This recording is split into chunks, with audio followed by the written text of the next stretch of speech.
Mbola eo am-pitsanganana ihany dia hiara ireto nanira-pirenena malagasy isika ary ny andinin'ny telo no ventesintsika amin'izany.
Afaka mahazo toerana ary isika tompoko.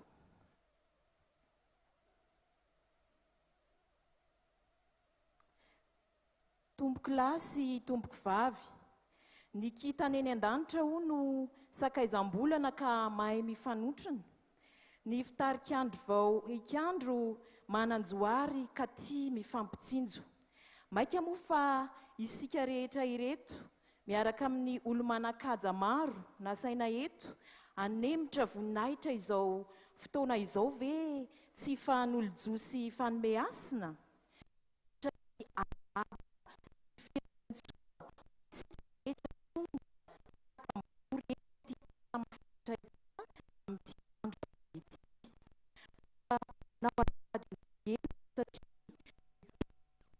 Tompo ary ny tenenana olo maventy ary ny tenako mivolana tsy zokiny fazandriny.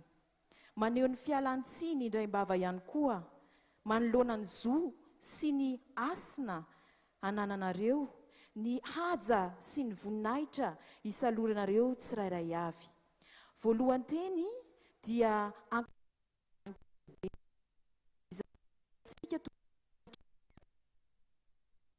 ny toin'izany dia faly mifanatrika amintsika amin'izao lanonana miavaka izao.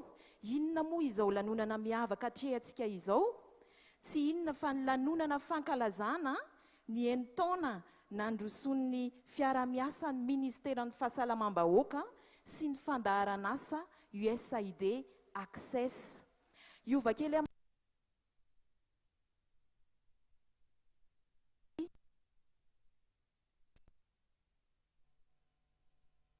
fitantanana ireo asa sy ny fiatomorana arahin'ny fijoroana vavolo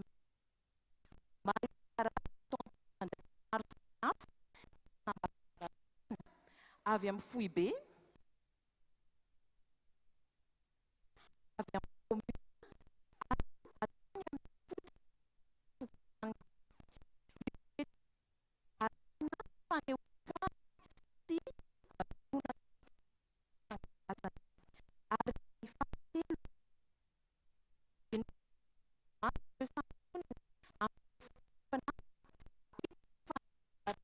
USAID Access amin'ny ministeran'ny fahasalamam-bahoaka. Marihana moa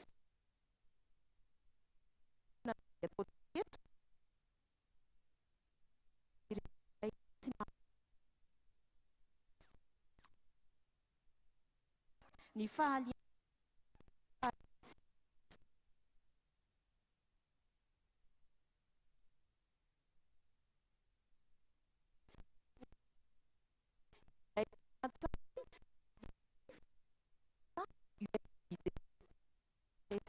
mijery finaritra ary tompoko.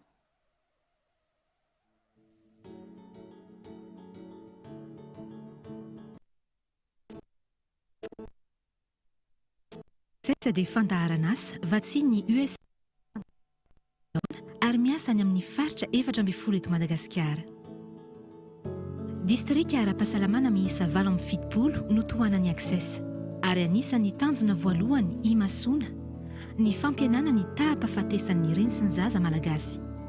Miezaka mametraka fanatsarana maharitra ny Access amin'ny asa rehetra izay tanterahany mba hanamafisana ny rafitra ara-pahasalamana eto Madagasikara amin'ny ankapobeny. Voakasika voalohany amin'izany ny fanatsarana ara-pahasalamana.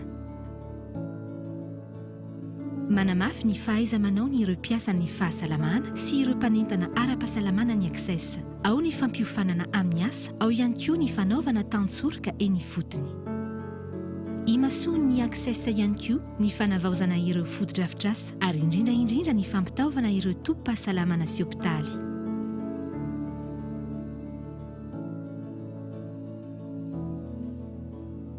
Ny fametrahana fanatsarana maharitra nefa dia miankina ihany koa amin'ny fahaiza-mitantana ka miara-miasa akaiky amin'ny rafitra rehetra ao amin'ny ministeran'ny fahasalamam-bahoaka ny Access ahafahan'izy ireo aompy eo amin'ny ezaka fanatsarana mila apetraka.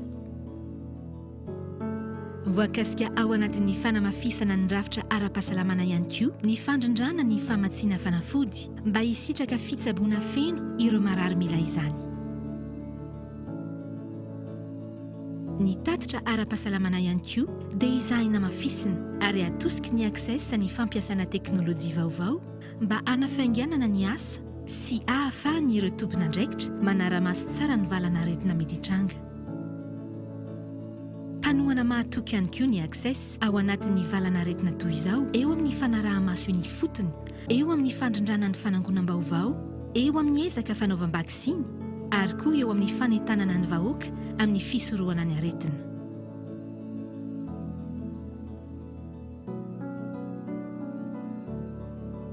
Ny fanatsarana rehetra atao manodidina ny fahasalamana manko dia mila ezaka avy amin'ireo vahoaka mpisitraka izany. Anisan'ny mpanohana voalohany amin'ny fiovam-pietsika sy fiovana eo amin'ny fiarahamonina ny Access izay mirindra ao anatin'ny hetsika be miray. Rehefa tsara sy lavrary manko ny tolotra ara-pahasalamana ary matanjaka ny rafitra ara-pahasalamana amin'ny ankapobeny dia mihatsara ho azy ny fahasalamam-bahoaka rehefa samy tompon'andraikitra amin'ny fahasalamana ny tsirairay.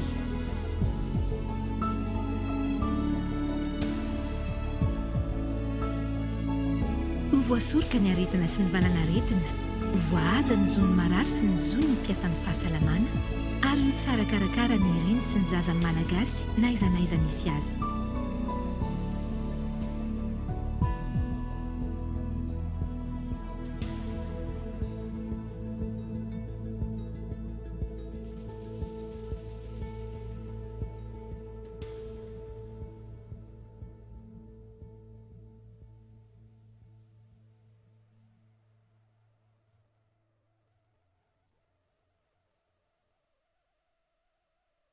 USAID Access teto Madagasikara nandritry ny izay taona izay. Tsy hitazona antsika ela fa izao dia asaintsika mpanajana ny taleny nasionaly ny fandaharana USAID Access Dr Raharsan Serge mba hiakatra etỳ anoloana hitantana ny fizotran'izao lanonan'izao. Amentsika tehaka mirevidrevitra izy mandra-pahazony ny toerany etỳ aloha. Son Excellence, Monsieur le Ministre, nareo namana tsy mahafoy eto amin'ny sehatra ny fahasalamam-bahoaka. Tonga soa eto amin'ity toeran'ity androany ary miarahaba anareo manokana izay tonga avy lavitra. Hitantsika tamin'ny vidéo teo ny ankapoben'ny asa ataon'ny Access. Ity tetika azy ity dia noeritreretina ho hiasa eto Madagasikara nandritra ny 5 taona. Raha nanomboka an'izany tsika tamin'ny taona 2024. 2024 nefa tsika ity mbola eto tsika. Satria nahazo extension ny fandaharana asa tamin'ny taona 2024 ka nanana 12 volana mihoatra izahay iarahana miasa amin'ny ministera ny fahasalamana. Ny tanjona tao anatin'izany dia nanatsarana sy hanitarana ny tolotra ara-pahasalamana omenareo vahoaka eto Madagasikara, hanamafisana ny rafitra ara-pahasalamana ary ihany koa azahoan'ny vahoaka fiovam-pietsika sy fiovana ara-tsosialy makany amin'ny fahasalamana. Goavana ny asa ary midadasika ny toerana ny asana. Faritra 4 ao anatin'ny 13 misy eto Madagasikara no ny asan'ny Access ary misy distrika 7 tao anatin'ireo faritra 4 ireo. Feno anay ny commune rehetra tamin'ny distrika 7 ary feno anay ny fokotany rehetra tamin'ireo distrika ireo. Malagasy 12 tapitrisa mahery no mitoetra amin'ireo faritra ny asan'ny Access ireo. Marina fa Management Sciences for Health, MSH, no mitarika ny Access kanefa kosa marobe ireo mpiara-miombona antoka taminay izay samy mitondra ny expertise sy ny traikefany, talenta sy fahaiza-manaony tsirairay avy. Iverina kely amin'ny tantara. Tamin'ny taona 2024 nataontsika ny lancement ny programme Access teto Madagasikara. Ary avy hatrany dia nanaparitaka olona taminatin'ny faritra niasanay izahay. Raha tonga ny taona 2024 dia tao anatin'ny faratampony ny fametrahana an'ireo asa izahay ka efa nahatratra ho arivo tany ho any ny isan'ny mpiasan'ny Access tamin'izany fotoana izany. Niaina tsikelikely ireo mpiasa ireo rehefa nandray an-tanana tsikelikely ny asa nataon'ny ministera ny fahasalamana ary marobe aza ireo mpiasa niaraka taminay tamin'izany fotoana izany nefa lasa mpiasa-panjakana iverenako izay loha hevitra izay rehefa avy eo. Tonga ny taona 2024 nisy zavatra ngezabe nipoaka teto amin'izao tontolo izao, tsy afa-bela tamin'izany Madagasikara. Fantatrareo angamba ny tiako lazaina? Covid. Raha tonga ny Covid tamin'ny taona 2024 dia vao mainka niamafy ny fiarah-miasa ary nahafantaranareo ny Access tamin'izany fotoana izany ny fanentanana dia ny fotony campagne be miray ny appel 910 vaccinodrome napetrakintsika tamin'ireo faritra 4 ny asanay.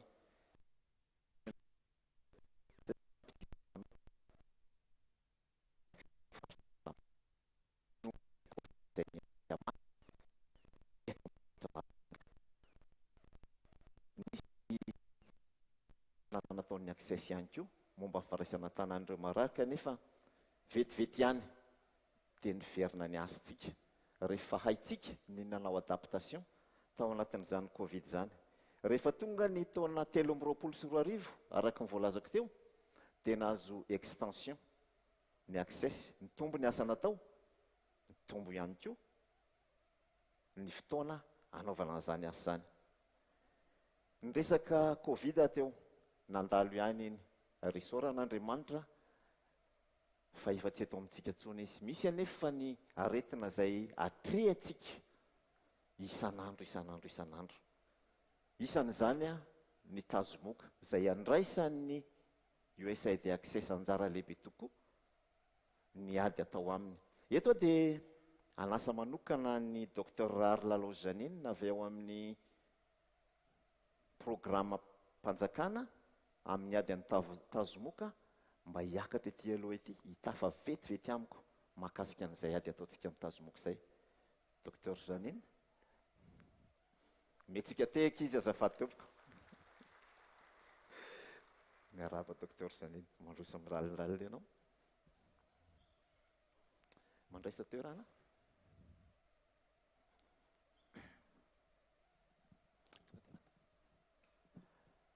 Ono Dr Janine, inona ny tena mahazava-dehibe ny azo ny tazomoka amin'ny firenena toa Madagasikara? Eny tompoko, anisan'ny lahara-pahamehana napetraky ny ministeran'ny fahasalamana ny ady atao amin'ny tazomoka noho izy mahafaty nefa azo sorohana tsara. Anisan'ny niaraka taminay tao anatin'izany ady izany ianareo Access. Mankasitraka indrindra tompoko ary misaorabetsaka amin'ny fiarah-miasa dia manolotra fisaorana manokana ihany koa ny ekipan'ny PNLP rehetra izay manatrika eto sy ireo izay tsy afaka manatrika. Mba tantarao inona marina moa izany tena sehatra ny arahan'ny PNLP fandaharana asa nasionaly tamin'ny Access. Maro ny asa ny arahantsika fa ny ho asongadiko eto angamba dia ny zava-baovao napetrakitsika teny anivon'ny fiarahamonina. Anisan'izany ny fandraisana an-tanana ny olona voan'ny tazomoka tsotra any an-trano na ny pecadom izay nataon'ny agent communautaire satria teny anivon'ny fiarahamonina izy ireny. Anisan'izany avokoa ny nanitarana ny fandraisana an-tanana ny tazomoka tsotra ho an'ny olona rehetra tsy hanavahana taona satria raha teo aloha hatreo amin'ny 5 taona ihany no noraisin'ny agent communautaire na ny mpanaintana ara-pahasalamana. Anisan'izany ihany koa ny fametrahana ny fandraisan'ny vehivavy bevoka ny pilina SP na ny sulfadoxine pyrimétamine hiarovana azy ireo amin'ny tazomoka. Mankasitraka tompoko raha tsy diso ezaka manokana nataontsika tao amin'ny distrika 12 ireo fa tsy manerana ny Madagasikara akory izay nanao ana moa ny fidianana an'ireo distrika 12 ny rahantsika ny asy ireo. Marina fa raha resaka ady amin'ny tazomoka no resahana dia distrika 12 no niarahantsika ny asa tao anatin'ny région anaky 7. Ny nisafidianana azy ireo dia ireo distrika izay manana tahana tazomoka ambonimbony kokoa mihoatra amin'ireo namany. Nahafapo ve ny vokatra? Nahafapo tompoko ny vokatra. Tsara angamba raha ho teneninao kely hoe izavy ireo distrika niarahantsika ny asa tao anatin'ny ady amin'ny tazomoka. Marina tokoa izany distrika 12 izay niarahana ny asa fa tsy eto am-pelantanako moa ny lisitra fa ny DRS manatrika antsika eto mahafantatra tsara ny lisitra ireo distrika ireo fa nisy tokantrano marobe voatsidiky ny ase tamin'izany. Ya, raha ny vokatra no resahana anisan'ny nisy ny fiofanana nahazo fiofanana ny agent communautaire 2 tao anatin'izay tetika asa izay. Tao anatin'izay no nitsidihan'ny zareo tokantrano maherin'ny rahetsy. Raha ny olona voatily tamin'ny fitiliana tazomoka no resahana dia nisy 5,5 alina teo. 55,000. 55,000 tao anatin'ireo distrika 12 ireo. Tao anatin'izay dia ny 26,716 na ny 9,709 sy 4 alina no voatily fa mitondra na marary ny tazomoka.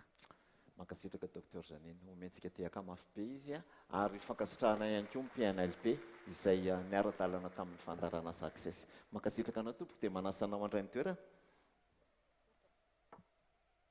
Misaotra betsaka. Marina izany tao anatin'ny asa niarahana nanao tamin'ny ministèren'ny fahasalamana dia nisy tokoa ny fifampizarana. Fifampizarana tokoa hoe isan'andro amin'ireo teknisianina fa nisy ihany koa ny fifampizarana nokendrena manokana.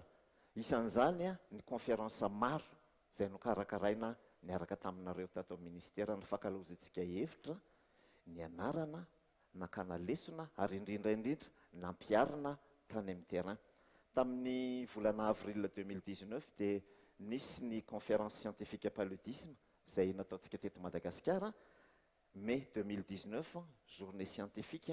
Novembre 2021, journée paludisme. Septembre 2022, ni santé maternelle, néonatale et paludisme. Zay ataontsika hoe conférence internationale mihitsy. Misy mpiara-miasa manokana izay niara-dalana taminay hatramin'izay niaraka nanao an'ireo conférence ireo dia tsy zany fanotalehan'ny fahasalaman'ny fianakaviana ao ministèren'ny fahasalamana mba saiko manokana anao Dr Tokrajuel iresadresaka momba an'ireo conférence ireo ary mankasitraka indrindra fa fantatro fa vao tonga avy lavitra nefa dia tsy nafoy anay fa tonga eto androany miarahaba tale mandroso amin'ny lalindalina.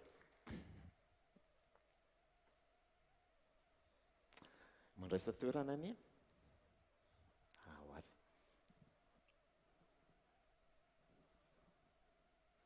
nanao ahoana ny organisation an'ilay journée scientifique? Manao ny Serge dia misaotra nandray amin'izao famaranana ny tetika asa access izao. Andriamatoa ministra ny fahasalamam-bahoaka, Andriamatoa sy Ramatoa isany amin'ny aja sy laharam-boninahitra misy anareo tsirairay avy isika namana mpiara-miasa. Ny tena expérience angamba ndraikefa tena hoe niarahana ny asa tamin'ny access akaiky tao anatin'ireo conférence rehetrarehetra ireo dia ny conférence internationale sur la santé maternelle néonatale et la lutte contre le paludisme izay niresahanao farany teo moa zany. Tena nila fiara-miasa akaiky nisy fivoriana isan-kerinandro satria tena tsy mora izany manomana conférence internationale izany ary amam-bolana no nanaovantsika niara-dalana tao anatin'izany. Betsaka moa ny isika rehetra izay niaraka nanomana tao anatin'izany. Ny tena zavatra nisongadina tao anatiny tao dia amin'ny conférence internationale izay dia ny mpiantsehatra rehetrarehetra tao anatin'izany santé maternelle et néonatale sy ny paludisme izany dia samy naneo ny zavabitany, naneo ny traikefany ary indrindra naneo ny fanavaozana ao anatin'izany domaine izany. Mpiantsehatra rehetra nanomboka hatrany amin'ny niveau communautaire, hatramin'ny niveau national, hatramin'ny niveau international dia naneo ny zavabita tao anatin'izany. Ary izay le mahatonga an'ilay izy hoe fifampizarana ilay conférence. Ny tena zava-dehibe tamin'io conférence io ihany koa dia tsy nijanona hoe conférence teo fotsiny izy hoe vita ilay conférence dia vita iny, fa nisy ny recommandation be dia be izay nivoaka tamin'ireo étude, nivoaka tamin'ireo fikarohana nataony niveau tsirairay avy ary ireo recommandation ireo dia mbola nisy ny poste conférence ozy izitsika, mbola nisy ny asa poste conférence natao tena niasana manokana ilay recommandation zany tao anatin'izay ny tsirairay. Dia ny recommandation izay nivoaka avy tao dia tena noentina nandrafetana ny paikady nationaly amin'ny ady amin'ny tazomoka, ny plan stratégique national de la lutte contre le paludisme izay 2023-2027 moa ny période. ny recommandation nivoaka ny esana tao ihany koa dia anisany nandrafetana ny feuille de route sur l'accélération de la réduction de la mortalité maternelle et néonatale izay période na 2023-2027 ihany koa ireo paikady rehetrarehetra ireo moa dia anisany esan'ny ministera sy ny mpiantsehatra amin'ireo sehatra ireo amin'izao fotoana izao. Mankasitraka toky misaotra betsaka ary izy moa dia isan'ny nandray anjara mavitrika tamin'ny conférence rehetra niarahana hatramin'izay ary mandraky ny andraiky ny mandrak'androany. Mankasitraka anao meko tehaka manokana Dr Toky Rajoel mba azanareo saretsaina n'izany conférence internationale tamin'ny septembre 2022 zany nampifandraisana araka ny teniny teo ny science sy ny fikarohana ary ny pratique zany hoe ny implication tany amin'ny programme national. Nisy 53 tany ho any ny participants sur place, nisy 1700 tany ho any en ligne manerana an'izao tontolo zao ary tamin'izay fotoana izay dia nisy 5000 visiteurs ny site web ny conférence internationale natao tamin'izany fotoana izany. Zava-dehibe zany ary mendrika tehaka manokana ho an'izay rehetra nandray anjara tamin'ny conférence nationale. Makasitraka tompoko. Fifampizarana ihany mbola teneniko eto. Tsy ela akory fa vao tamin'ny taona lasa 2024 iny no nanao ny dissémination régionale zahay tamin'ireo faritra 420 ny esanay. Fifampizarana, fianarana ary indrindra fikaonan-doha hoe inona ny zavatra mbola ezaka farany afaka iarahana amin'ny tetikasa ary inona manaraka rehefa tsy eo intsony ny tetikasa. Makasitraka manokana an'Andriamato ministra izay niara-dalàna taminay tany Atsinanana tamin'ny clôture tany amin'ny faritra Atsinanana. Makasitraka ny ramatoa secrétaire général izay tsy miaraka amintsika eto moa androany, niaraka taminay izy tany Diana, niaraka taminay izy tany Tsimo Andrefana ary ianareo DG manatrika eto tompoko dia isaorana ihany koa fa tsy nafoy anay nandeha tany amin'ireo dissémination régionale ireo. Asiantsika tehaka kely ho ampitarika antsika ao ministère ny fahasalamana tompoko. Ho anareo izay tsy tany mahavelombolo ny vokatra ny zarainay tany. Raisitsika fotsiny hoe tamin'ny taux de couverture contraceptive tany haute matsiatra izay nizara fa niainga tamin'ny 720 isan-jato zany talohan'ny projet lasa 510 isan-jato. Tany Melaky izay faritra aravidalana indrindra niainga tany amin'ny 230 isan-jato zany niakatra ho 970 isan-jato. Ny fiterahana any amin'ny tobim-pahasalamana tany amin'ny faritra Boeny no nizaraina DG 70 isan-jato talohan'ny projet niakatra 470 isan-jato. Ny fiarovana ny tazomoka tany Sava ohatra dia nahitana fitombony 930 ka hatramin'ny 920 isan-jato ny fiarovana ny vehivavy-bevoka amin'ny tazomoka.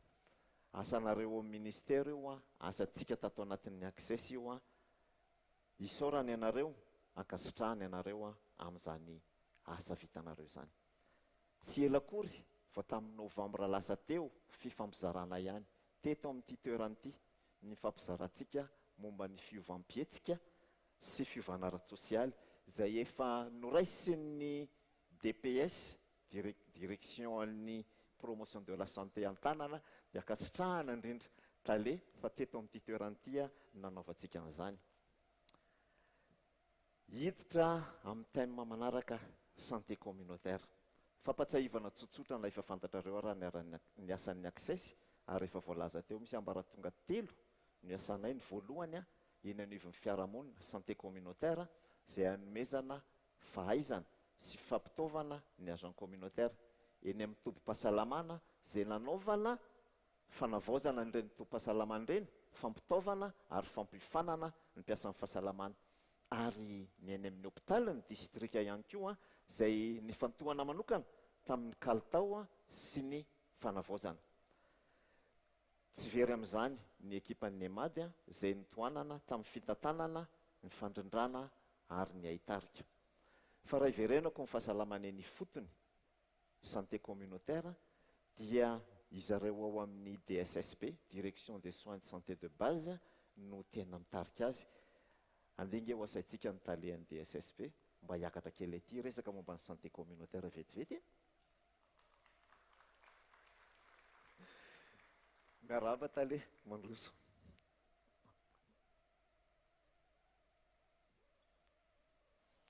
Mandraisa teorana ary tompoko.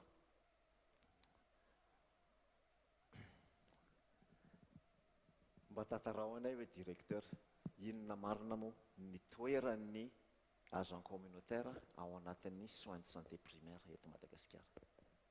Misaotra Andriamantoa Tale dia mitondra ny arahaba, mitondra ny fankasitrahana amin'ny fanasanareo anay amin'ity hetsika goavana ataontsika androany ity. Manolotra ny arahaba Andriamantoa Ministra Madame Dirikaby, ianareo tompona andraikitra ambony tonga eto sy ny namana mpiara-miasa ao Ministera amin'ny fahasalamana. Alohan'ny amaliko an'ilay fanontaniana angamba serge dia hofitiniko fohy hoe inona ny toeran'ny mpanentana ara-pahasalamana ao amin'ny rafitra ara-pahasalamana eto Madagasikara. Ny lalan-tsaina hitondrany monsieur le ministre ny ministera moa zany ny teny filamatra amin'izao fotoana izao dia hoe ministera ny fahasalamam-bahoaka eo anilanao hatrany. Ka zay eo anilanao hatrany zay dia misy ratsa mangaika zany ny ministera hatrany amin'ny fokotany. Dia ireo mpanentana ara-pahasalamana ireo no maso ivoho ny ministera any amin'ny fokotany tsirairay misy azy any. Dia ny politika ny fahasalamana amin'ny ankapobeny koa moa eran-tany zany mitarika atsika makany amin'ny hoe rehefa mpandraisina andraikitra ny olona eny amin'ny fiarahamonina dia mahomby kokoa ny paikady apetraka amin'ny resaka fahasalamana. Dia ny zava-misy amin'izao fotoana izao amin'izay hoe fahasalamam-bahoaka eo anilanao hatranyizay dia miezaka ny fanjakana mampitombo isa ny tobim-pahasalamana manara-penitra, ahazahoany vahoaka misitraka ny tolotra manara-penitra eny amin'ny toerana misy azy tsirairay. Maro ny efa voatsangana ny tobim-pahasalamana, misy ny eo an-dalam-pananganana, fa tsy lavina nefa fa misy ihany koa ireo mpiarabelona amintsika any amin'ny tany mbola lavitra mandeha an-tongotra mihoatra ny 5 kilometatra. Zay vao mahita tobim-pahasalamana raha hizaha fahasalamana na hiteraka na hitondra zaza atao vaksiny. Dia noho izaha fahatsapahan'ny ministeran'izay rehetrarehetra zay dia nomena andraikitra ireo mpanentana ara-pahasalamana ireo arakaraky ny toerana izay misy azy. Zany hoe manankina zavatra goavana amin'ny zareo ny ministeran'ny fahasalamana. Raha ohatra izy zany toerana kaikaiky ny tobim-pahasalamana no iasany dia manentana izy, manentana ny olona hanatina ny tobim-pahasalamana raha hanao fizahana marary, manentana ny vehivavy bevoka andeha hisafo, manentana ny vehivavy andeha hiteraka any amin'ny tobim-pahasalamana rehefa tonga ny fotoana, manentana ny ray aman-dreny hitondra ny zaza atao vaksiny.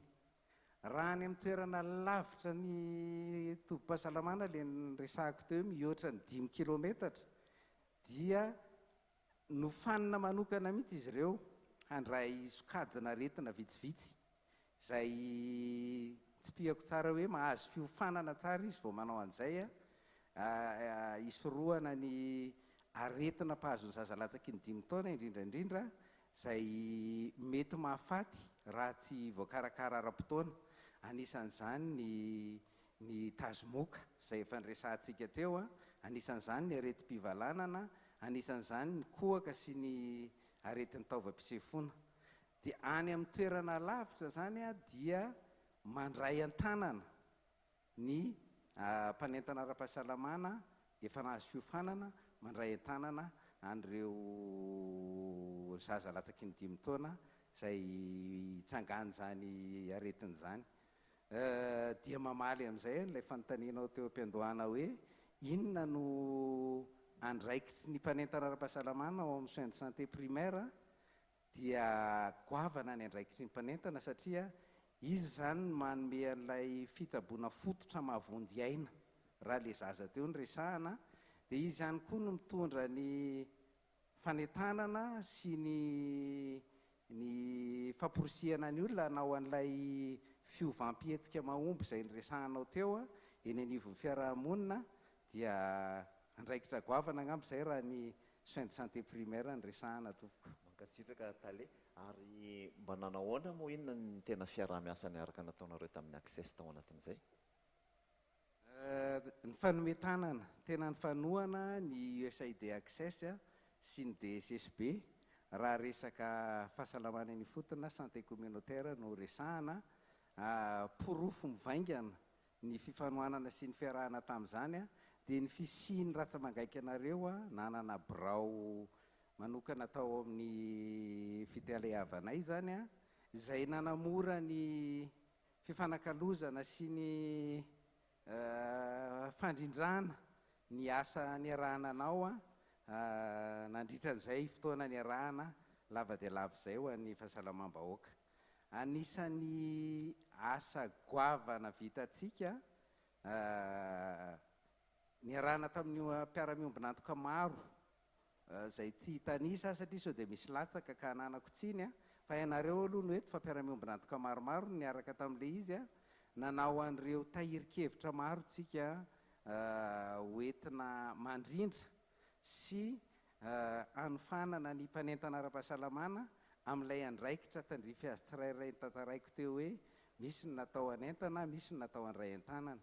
Nanao le document cadre moa tianao tenenina amin'izay. Oui, nanao document cadre maromaro tsika, guide PAC dia nisy koa ny guide de mise en œuvre harmonisée zany hoe ny guide PAC zany mamaritra n'ilay andraikitra raisin'ny mpanentana ara-pahasalamana ary nanao koa tsika tahiri-kevitra anankiray hoenty mampiofana amin'ilay fandraisana tanana sy ny fanentanana sy ny anona ny resahana teo.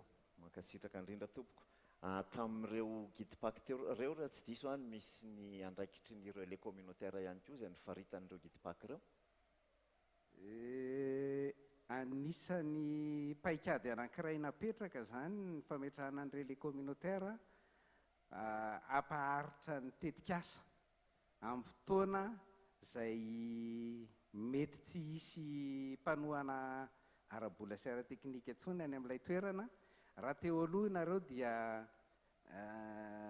recruter olona nanao ny supervision sy ny fanohanana tantsoroka an'ilay mpanentana ara-pahasalamana fa rehefa nanao an'ilay tahiri-kevitsika dia nametraka processus anankiray hanatsarana ny tolotry ny asa ataon'izay agent communautaire dia ao anatin'izay draft izay no nahitana an'izay agent communautaire mendrika sy mahomby kokoa dia natsotsika hoe relais communautaire izy zany anohana sy hanome tantsoroka ny naman'izay azo lazaina hoe mety mbola vaovao na somary mitavozavoza amin'ilay fandraisana andraikitra. Mankasitraka indrindra Andriamantoa Lay mentsika tehaka mirefitrefitra izy ary asaitsika handray ny toerany.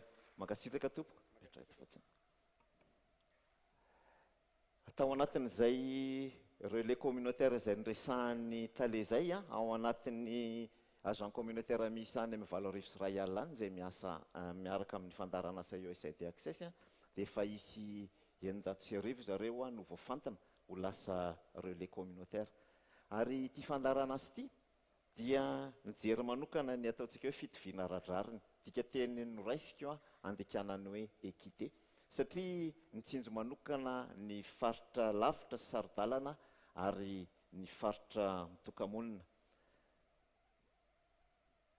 Raha ny fahafantaranareo azy, ny toerana lavitra CSB indrindra fantatrareo 4 kilometatra miala amin'ny CSB. Iza mahafantatra CSB lavitra indrindra mba teneny kely hoe 4 kilometatra 63 ve 78 ve 95 ve 160 ve misy ve zany? Misy ve zany 160 zany? Misy mikonfirme ato hoe mihoatra azy. DG mikonfirme hoe mihoatra. Ny zavatra fantatra aloha za misy an'izany fokotanin'ny Samirary zany commune Andapafito. Any anininy zany? Sonerano Vongo 160 km 160 km miala amin'ny CSB misy an'le tanàna. Mety misy mihoatra an'izany fa zay aloha ny hany fantatro. hitantsika amin'izany mazava-dehibe le agent communautaire nytenenin'ny DG teo izany dia fitsaboana vonjy-aina ny zaza amam-behivavy sy amin'ny fandrandram-piterahana ihany azy. Mila tohana sy fanaraha-maso akaiky ireo mpiasa amin'ny fahasalamana ireo ka tao anatin'ity tetika azy ity dia nisy fampiasana ny teknôlôjia moderna ary nisy application atao hoe Comcare izay novolavolaina manokana natao andraisana tanana ny marary, fandefasana tatitra izay afaka atao fandrindrana synchronisation izy isika amin'ny DHIS2 ny fanjakana ary andefasana tatitra ara-potoana. Raha tadiditsika tamin'ny taona 2024 tany Atsimo andrefana dia nisy épidémie-na fièvre de la vallée de Rift dia notification avy any amin'ny agent communautaire tamin'ny alalan'ny Comcare no nahafantarana fa misy épidémie mipoaka any ka nandraisa amin'ny ministère fanapahan-kevitra eo eo. Hitanareo amin'izany ny herin'ny teknôlôjia izay azontsika ampiarina. Fa zao aleo le mampiasa azy mihitsy no antsoko eto. Misy amin'ny Madame Germaine Raharso avy any Tuléar, districtn'ny Tuléar faharoa, fokontany Nankoronga, izay asaiko manokana hiakatra eto resaka momba ny fampiasana an'izany Comcare zany. Izy dia mpanentana ara-pahasalamana, isan'ireo 700 voalaza ny taleteo ary isan'ireo 900 izay ihany koa manana statut relais communautaire. Mandraisa toerana ianao Madame Germaine.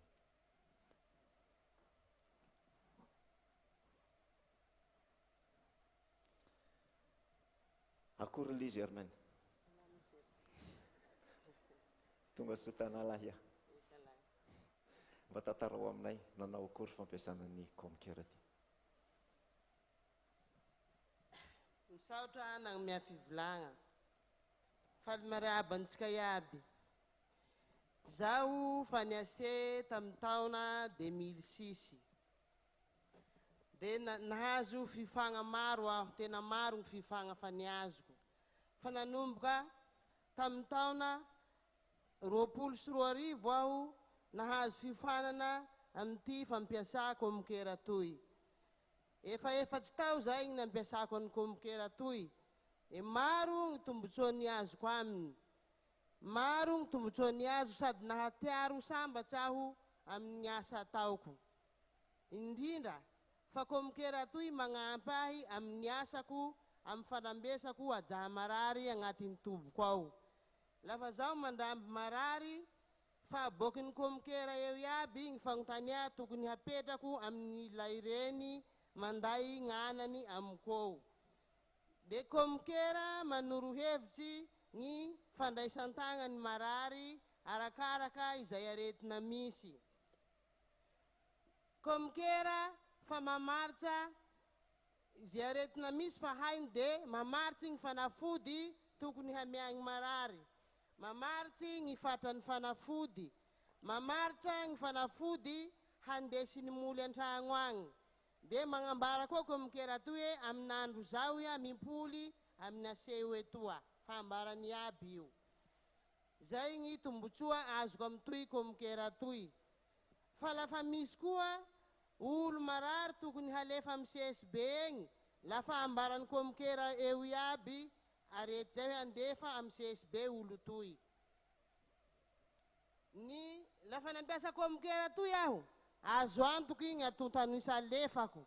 Satria Comcare toy tsy mavandy, tsy anavavandivandy fa lafa diso ny atontano alefa toa, misoratsy menamena Comcare toy manao hoe données tsy mifagnaraka.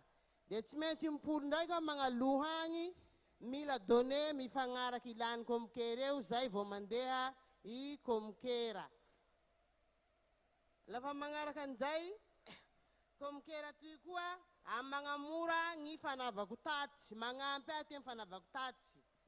Fa laha misy koa tranga mampiahiahy miseho eo anovon'ny fokotany de ampiliriko agnatin'ny Comcare ato zay de miampita any amin'ny ambaratonga tandrify azy eo noho ny vaovao.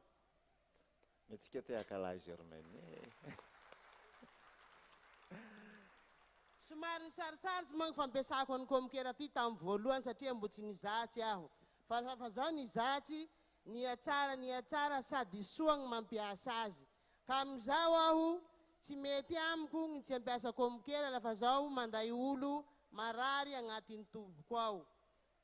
Ny Saidi Access sy ny Ministeran'ny Fahasalamam-bahoaka no nanome ny fiofanana ampiasa komikera sy ny fampitaovana.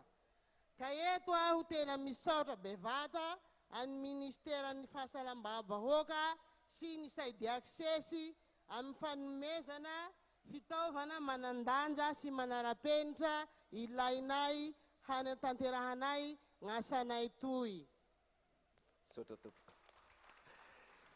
Zao ary teknôlôjia avolenta ny resahana eto dia indraindray izy io misy tsy mety na amintsika eto aza indraindray misy tsy mety le teknôlôjia ao anatin'izay fampiasana ny teknôlôjia avolenta zay mba tsy hamelana irery ny olona toy ny Germaine dia nametraka point focal eran'ny distrika ny fandarana asa niaraka tamin'ny ministère ny fahasalamana ary misy any monsieur Brito Nambana zay avy any amin'ny Mananaravaratra zay tonga amintsika eto ihany koa zay mpanohana an'ireo ase mampiasa komikera reo no asany ao amin'ny distrika dia mandroso anao Brito aty aloha aty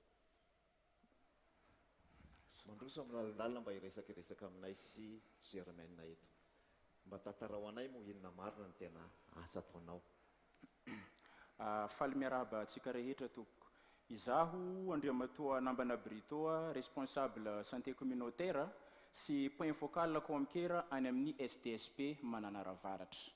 Araka ny tenenin'ny Dr Serge zay dia tsy maintsy ampiagna ireo aseho amin'ny fampiasana komikera indrindra rehefa misy fahasarotana.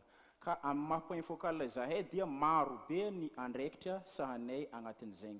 Tahaka ny fanohinana ireo ase amin'ny fampiasana ny komikera sy ny fandefasana tatitra amin'ny alalan'ny SMS na antso mivantana. Ary magnano koa izahay extraction des données amin'ny asa rehetra izay atao amin'ny komikera mba hafahana hagnara-maso hoe ino avy ireo asa izay vitan'ny mpagnentana ara-pahasalamagna raika ao amin'ny komikera sy ny fandefasany tatitra hoe tatitra tamin'ny volagna ino avy no lasa afahany vérifier an'izay dia amin'ny alalan'ny extraction des données.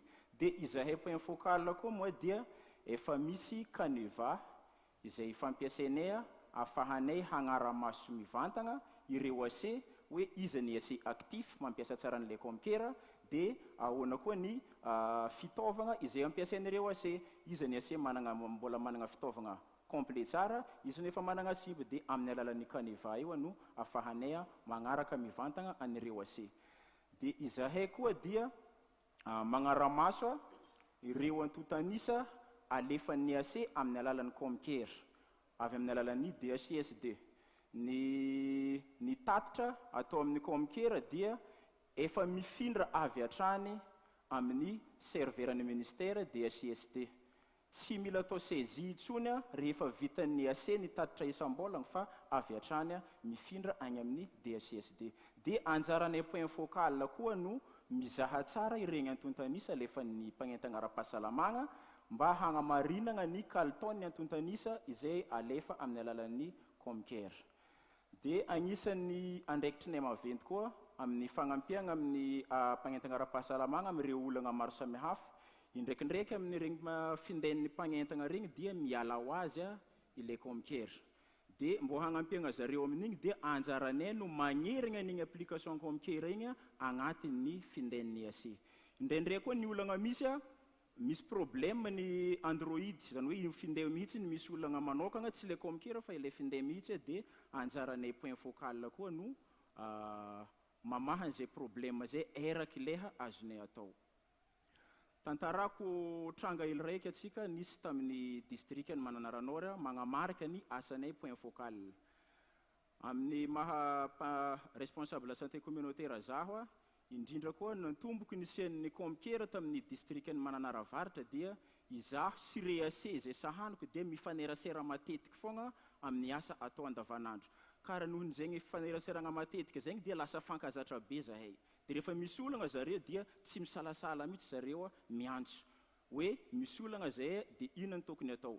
dia nisy asearaiky zay a rehefa hiasa tamin'ny komkera izy andefa tatitra isam-bolagna dia rehefa nisokafy ny telefonany a tsy hitany tao ilay komkera dia nagnantso mivantagna izy azafady monsieur Brito misy olagna ny findaiko tsy afaka miasa amin'ny komkera za dia nantsovigny ilay asea nagnatogno tamin'ny toerana misy zaho izy a dia nizahagna fa tegna tsy taka tokoa ilay application komkera dia inona no natao nihirigny niinstallégny ny réinstallégny ilay application dia nivitagny tsara dia nambara amin'ilay asea rehefa hitany fa vita tsara nambara azy hoe ifa afaka mirigny miasa amin'izay ianao amin'ny komkera dia faly be ilay asea dia nierigna amin'ny fokon-tany misy azy izy a tafaran'izy rehefa niverifieko dia tegna hoe tonga rapotoagna daholo a ny tatitra isan-kerinandro sy ny tatitra isam-bolagna izay ataon'ny ase dia igny zagny ny tranga ely nisy tagny amin'ny districtny Mananaravaratra izaho a amin'ny point focal komkera zaho ny soragna ny ministère ny fahasalamam-bahoaka sy ny programme anasa USAID access nagnamia traikefa mahakasika ny komkera nagnamia fahalalagna ary koa efa nagnamia fitaovagna izany hoe smartphone entigny miasa hagnara-maso anireo ase mampiasa komkera izaho raha ty koa moa agnisan'ny olo tia mikirakira ny teknôlôjia ka eto zaho milaza amintsika jiaby fa vognona hatrany zaho anoho ny asa vognona hagnampy ny ase hanohagna hatrany ny ase ary hiaraka hiasa aminjareo a mbo hagnatsaragna hatrany ny kalitao ny fahasalamam-bahoaka eny fotony amin'ny district izay misy zaho eo ambanin'ny fiahian'ny médecin inspecteur makasitraka Brito mba hanaovy démonstration kely hoe zay momba ny asa ataonareo any amin'ny any fotony any nareo point focal reo marobe zany a ny rafitra ny raha nametraka tamin'ny ministère mba ahafahan'ny olona toan'ny Germaine misitraka sy mampiasa an'ireny fitaovan'ireny na dia tsy eontsony azy zay Brito sy ny namany a dia ekipan'ny EMAD ary anjaran'izy ireo a ny mandray an-tanana any olona tahaka ny Germaine rehefa tsy eontsony zay dia hanao démonstration kely amintsika izy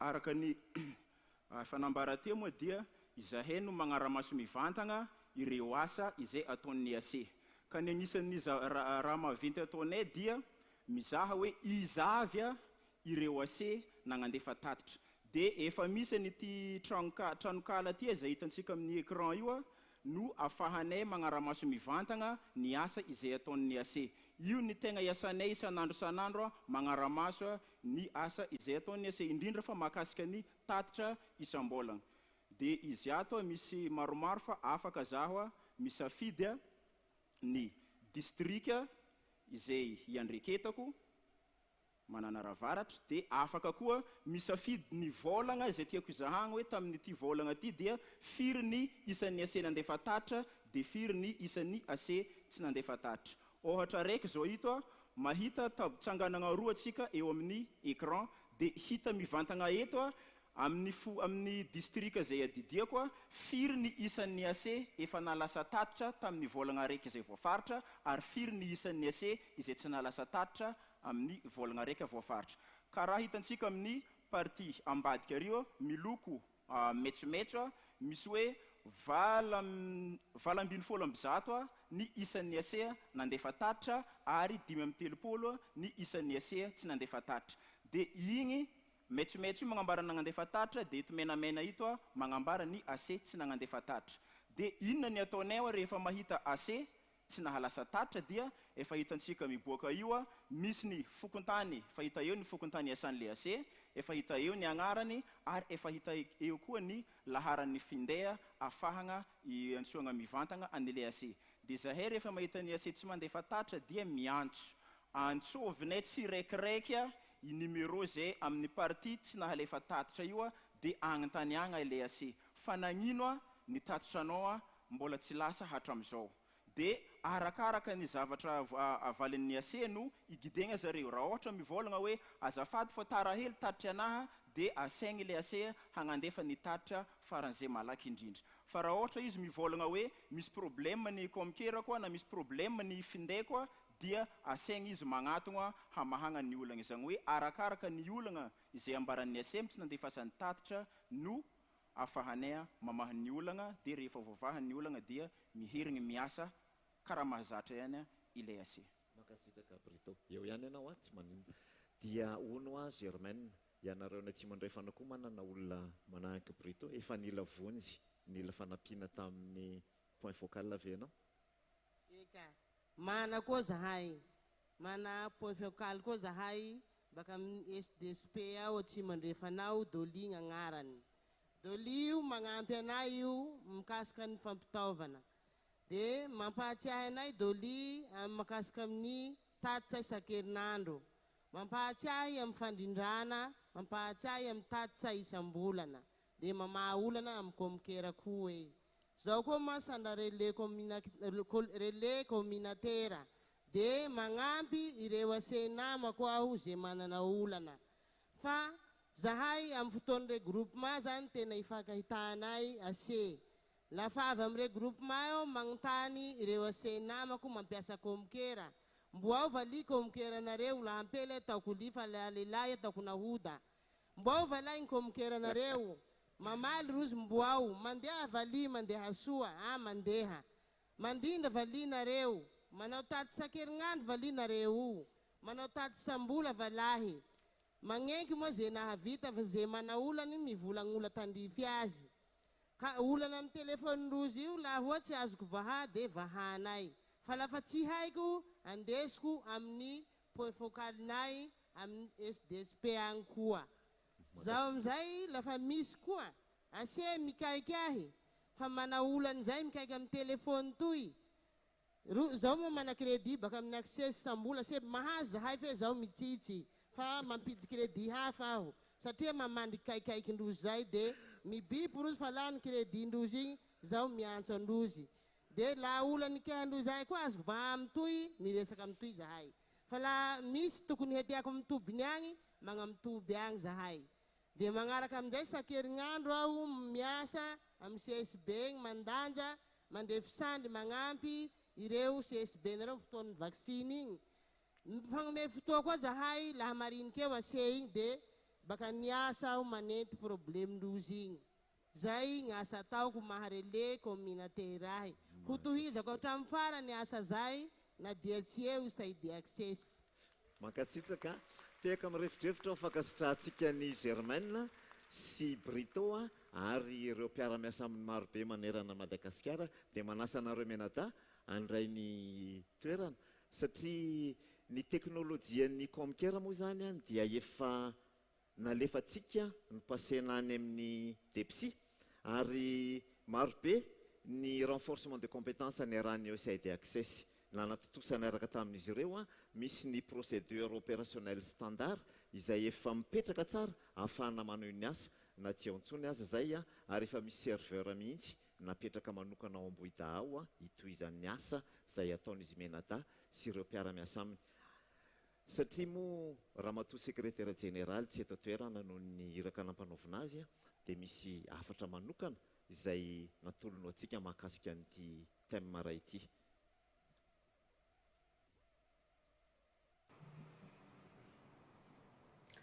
Son Excellence, Monsieur le Ministre de la Santé publique, Excellence Madame l'ambassadrice des États-Unis d'Amérique, Madame la directrice générale de l'USAID à Madagascar, chers partenaires, chers amis de la santé publique, chers collègues du ministère de la Santé publique, j'adresse à toutes et à tous mes chaleureuses salutations.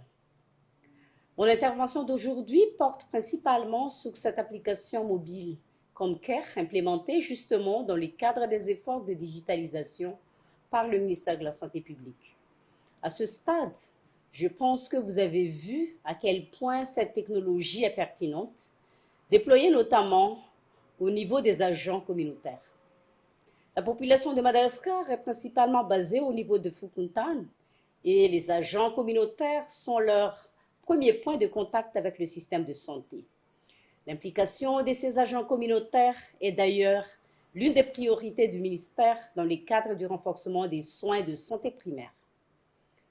Comcare n'est pas nouveau puisque le ministère l'a piloté depuis plusieurs années avec plusieurs partenaires comme l'USAID Micool, Pivot, l'USAID Access. L'USAID a été un partenaire clé dans cet effort et j'en profite pour réitérer mes sincères remerciements à l'agence et à toute son équipe pour le soutien matériel et financier, mais surtout technique.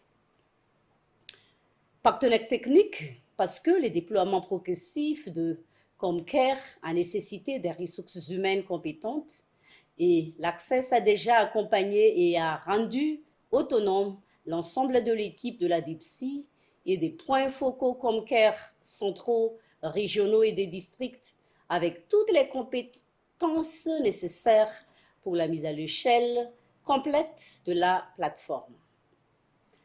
Les soutiens matériels et financiers étaient bien évidemment un impératif avec les milliers de smartphones, les kits de chargeurs et des powerbanks, la plateforme électronique, le serveur et tous les autres détails pour faire fonctionner le système. L'Access a pu assurer la pérennisation de cet effort d'envergure nationale bien avant la fin du projet et je remercie ici toute l'équipe du programme. Le transfert de ComCare a été complètement effectif depuis l'année dernière. Nous, l'équipe du ministère, disposons actuellement des expertises techniques requises ainsi que des équipements et serveurs nécessaires pour maintenir le système en marche. Aujourd'hui, je profite de mon intervention pour affirmer officiellement la considération de ce ComCare en tant que plateforme électronique nationale pour la prise en charge, la veille sanitaire et le rapportage pour les niveaux communautaires sous le leadership du ministère de la Santé publique. Ainsi, j'exhorte les autres partenaires à appuyer le ministère au déploiement de cette plateforme afin de couvrir le maximum du pays et récolter les impacts durables en santé au niveau communautaire. Je réitère mes sincères remerciements à toutes les parties prenantes de cette initiative, à commencer par vous, Son Excellence, Monsieur le Ministre. Bravo et encore merci pour votre leadership exceptionnel de développer le système de santé à Madagascar afin d'améliorer la santé de la population malagache tout en avançant rapidement vers la digitalisation du système.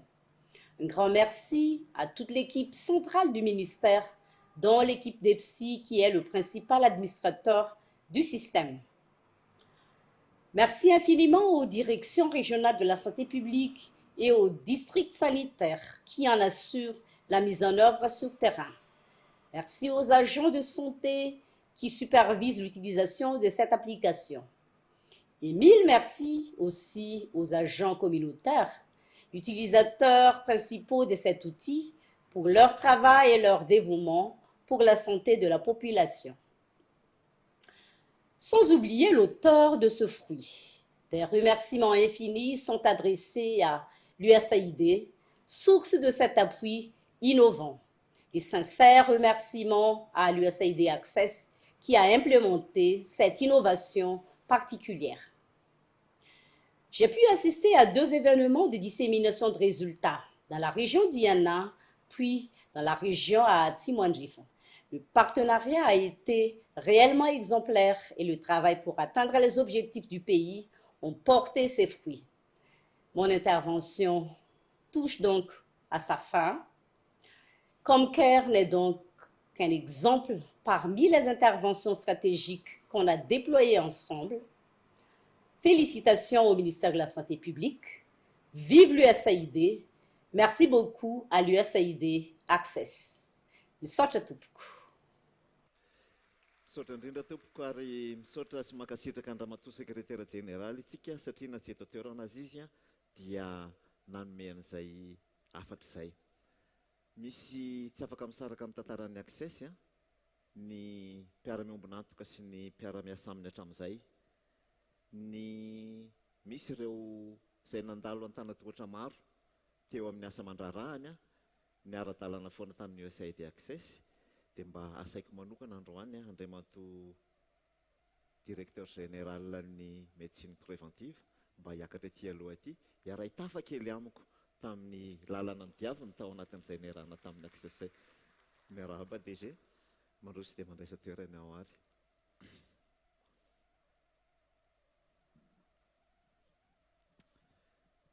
Ono a DG mba tantarao rangaza ny rahana tamin'ny access hatramin'izay zany satria ianao dia efa ela no niaraka taminay ary nandalo atana tohatra maro be teo amin'ny sehatra ny fahasalamana dia mba tantarao kely zany fiara-miasa niaraka tamin'ny access zany hoe miarabam-panajana ndray mato-minisitra miarabam-panajanatsika tompona andraikitra ambony tompona andraikitra rehetra eo anivy ministera ny fahasalamana izay mpiara-miasa tafavory eto isika mpiara-miombonantoka rehetra ihany koa miaraba ser ho tantaraiky hoe daholo ve le enitaona ny arahana tena tsy ho vita nresantsika roalara tantaraina daholo eny ary 4 minitra 2 minitra angambany dia hofitinina dia izay tena atao hoe nisy fiantraikany mivantana sy goavana tamin'ny fahasalamam-bahoaka satria izay moa ny androm-pisina ny rahantsika tetoa no ho tantaraiko nanomboka tamin'ny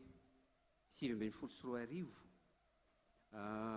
fotoana natongavany USAID access mbola taleparitry ny fahasalamam-bahoaka tany Boeny tamin'izany fotoana izany nanomboka ny asa saina ihany satria ny farana ny fandaharan'asa azo atao hoe raha vavy ve raha fandaharan'asa zoky anankiray teo anivon'ny mpiara-monantoka ray fa tsy ataoko hoe zoky fa ataoko hoe cousin sa cousine anareo le maefa miaraka tamin'izany satria samy zanaky ny USAID ihany fa nisehatra teo anivon'ny santé communautaire ny resantsika tamin'izay ny santé communautaire nisehatra teo anivon'ny district roa ihany zareo teo amin'ny faritra Boeny raha enina ny district nandrakotra ny faritra Boeny dia anisan'ny nandray ny tetikasa ny mpiara-miasa tamin'ny USAID access ny tenanay raha tonga tao satria teo anivon'ny trano ny birao ny asana zany nomena teo anivon'ny DRS Boeny tamin'izany fotoana izany dia anisan'ny tadidy hoe na tsara ny fiaraha-miasa tsara ny fiaraha-miasa dia tenitely hoe lalan-kevitra lalan-tsaina hitondrana ministera hoe eo anilan'ny eo an-trano ny ministera teo anilanay ianareo tamin'izany ny USAID access fa kosa tsy voatery hoe idille ny filaza azy tsaiko hoe fitiavana mamy foana fa misy mifanaritaka tamin'izany fotoana zany fa le mifanaritaka ao anatin'ilay ilay mifanaritaka meme tale hitako teo tale tamin'izany fotoana zany io izy io ao anatin'ilay fitediavana vahaolana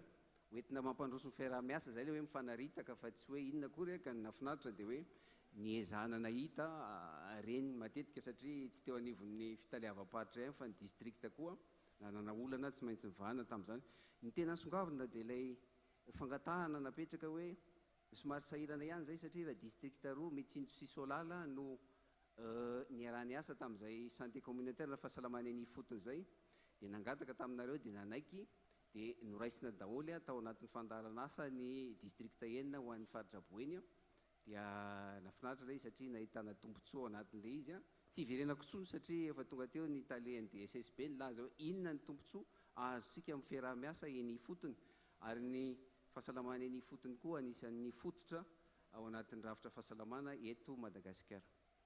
Mankasitraka indrindra Andray Matotale ary na tany amin'ny efa niakatra taty Antananarivo aza moa ianao nandray andraikitra taty amin'ny DPEV sy amin'ny Matale Generana leo ankehitriny dia niara-ty taminay mandrakarivoka dia akasitrahana irapoeratsaina DG mbola misy anampiana ve raha 7 sorarivo nresantsika teo raiky amin'ny 20 sorarivo dia natrona indray hitazona andraikitra taty amin'ny programma maharitra ho an'ny fanaovam-bakisiny teo anivy ministera ny fahasalamam-bahoaka ny azoko resahana tamin'izany vanim-potoana izany no anisan'ny nandrafetatsika niaraka ilay curriculum de formation en PEV pratique anisan'ny fitaovana tena mahomby satria na azona mampitombo sy mampiakatra ny traikefa ny mpisehatra ara-pahasamana ny eo anivon'ny antanatohatra rehetra izy io manomboka niveau central niveau région district hatrany fotony ihany koa ary hatramin'izao fotoana zao a dia mandroso amin'izany fanofanana sy fampitomboana ny traikefa sy ny fahaiza-manao an'ireo mpisehatra ara-pahasalaman'ireo sika curriculum peve pratique izay teo nitantaraina teo koa le valanaretina nisy teto nandalo sika ny covid-19 nisy ny ady amin'ny aretina azo soroana amin'ny vaccine zay soroana tao ny fianaky ny CVDPV ny polio anisan'ny nantsona dia tonga koa ianareo nanampy nanome tantsoloka amin'ny ministera tamin'izany fotoana izany nomena andraikitra isorana n'andriamatomministra nanome fitokisana natao napetraka hitantana ny fisoroana ara-pahasalamana izay fanambogoavana be koa eo anivo ministera ny fahasalamam-bahoaka fa ny raisiko ohatra fotsiny aloha hatreto izay iriko ny toizan'ilay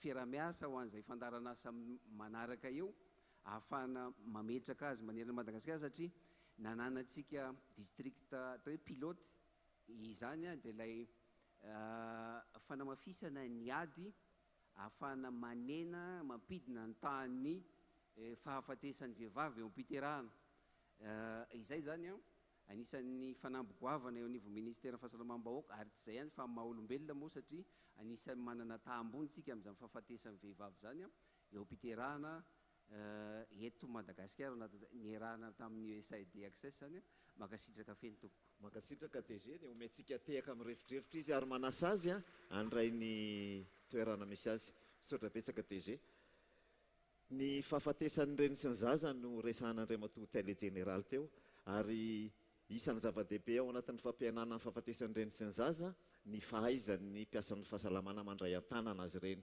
iverenao kely ny teknôlôjia teo ny resaka comcare ny AC Germaine teo fa tsy izy ihany no mampiasa comcare fa nampiasa ny fahasalamana any amin'ny CSP azy mampiasa comcare voalohany indrindra anaraha-maso ny asa mpiasan'ny mpiasa eny fotony ny asan'ny asea ary faharoa anofanana tena satria misy e-learning izay fianarana ampitain-davitra ao anatin'ny finday misy module anankifolo efa tafiditra ao anatin'izay comcare zay zay ahafahan'ny mpiasa ny fahasalamana mifana isan'izany réanimation de nouveau-né ny gestion active de la 3e phase de la grossesse zay mifandray mivantana amin'ny tenin'ny DG teo ny fitsaboana ny paludisme grave amin'ny artésunate injectable ohatra dia efa tafiditra ao anatin'ny application comcare plateforme fanamafisana ny fahaizana ihany koa ampitain-davitra ny access university izay niarahana ny asa tamin'ny ministera ny fahasalamana fa izy ity indray dia natokana ho an'ny mpampiofana sy ny superviseur tamin'ny taona 2024 moa no nataontsika ny lancement officiel an'ireo plateforme anankiroa ireo ary efa resaka CSP ihany ny resahana eto dia andaontsika iresaka kely momba ny kalitaon'ny tolotra eny amin'ny tom-pahasalamana assurance de qualité de service rehefa te ampitombo anatsara ny kalitaon'ny rafirara-pahasalamana tsika araka ny voalaza teo voalohany indrindra mila mahay aloha ilay prestataire dia ao anatin'izay ilay fiofanana voalazako teo na ampitain-davitra na amin'ny fiofanana traditionnel toy ny fanaontsika dia rehefa aveo izy afaka manao pratika any amin'ny distrika enimpolo ny asan'ny USAID access dia nametraka laboratoire de développement de compétences izahay niaraka tamin'ny ministera mba ahafahan'ny mpiasan'ny fahasalamana manao pratika isan'andro rehefa mahay mpiasan'ny fahasalamana dia mila mampiatra dia mila raha-maso sy toanana dia aveo izy tsy vitan'ny olombelona mahay sy mananatraikefa fotsiny fa tsy maintsy ihany koa tomombana ny tompo-pahasalamana ny CSP misy fitaovana misy fanafody misy fotodrafitrasa manaraka ny tokony ho izy rehefa mahay ny mpiasa tomombana ny tompo-pahasalamana dia izarana ao anatin' izany dia izay le assurance de la qualité de soins misy CSP 700 no nampidirina tamin'io tato anatin'ny fandaranasa USAID access ary prestataire misa 230 sy 700 tao anatin'ireo dia notsongaina izay tena mahay hanika manana encadreur clinique 770 zao ny ministère ny fahasalamana ary site de stage clinique miisa 770 izay afaka mizara ny traikefany sy ny fahaizany amin'ireo CSP manodidina azy. Na velombolo ny vokatra ho an'ny qualité de service satria raha isika ny fanajana ny norme sy ny protocole clinique dia ny ainga tany amin'ny 150 isan-jato zany ka niakatra 720 isan-jato raha ny planification familiale fotsiny no resahana. Fa izao andehitsika ny hijery video anankiray mba azahoantsika an-tsaina hoe inona marina ny asan'le encadreur clinique ny teneniko teo rehefa vita fiofanana ka mahay izy ireo. Alefason le vidéo ry technicien.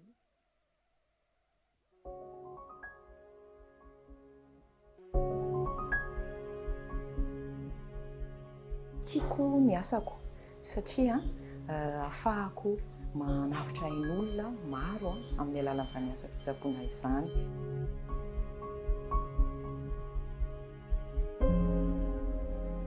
Ministèran'ny fahasalamam-bahoaka zany dia efa miezaka mandrakariva manatsara ny tolotra omena ny vahoaka eny anivon'ny tobim-pahasalamana dia anisan'izany ny eto amin'ny centre izay iasanay dia nahazo tombotsoa manokana, nahazo formation maro be anatsarana ny tolotra, anisany anatsarana sy hikarakarana ny fahasalamam-bahoaka mba ho fahasalamana ho an'ny daholobe.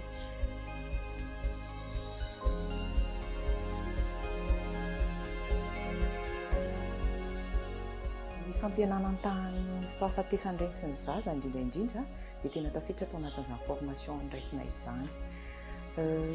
Taty afara rehefa misy ny programme marobe nandeha, misy ny évaluation marobe natao tao aorian'ny formation izay natao dia lasa tafiditra encadreur clinique ny tenako izay miasa eto amin'ity toerana ity.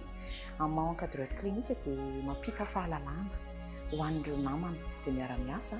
Ny tanjona moa zany dia hanatsarana ny izay qualité de soins izay foana ihany ary tsy vitany hoe miara-miasa fa eny fa na stagiaire atao aminay zany dia mahazo an'izay fampianaran'izay ihany koa ary ireo mpiara-miasa any ivelany any amin'ny CSP hafa na manasasany ka te hanamafy ny compétence dia efa planifiena mba hahazo formation eto ihany koa.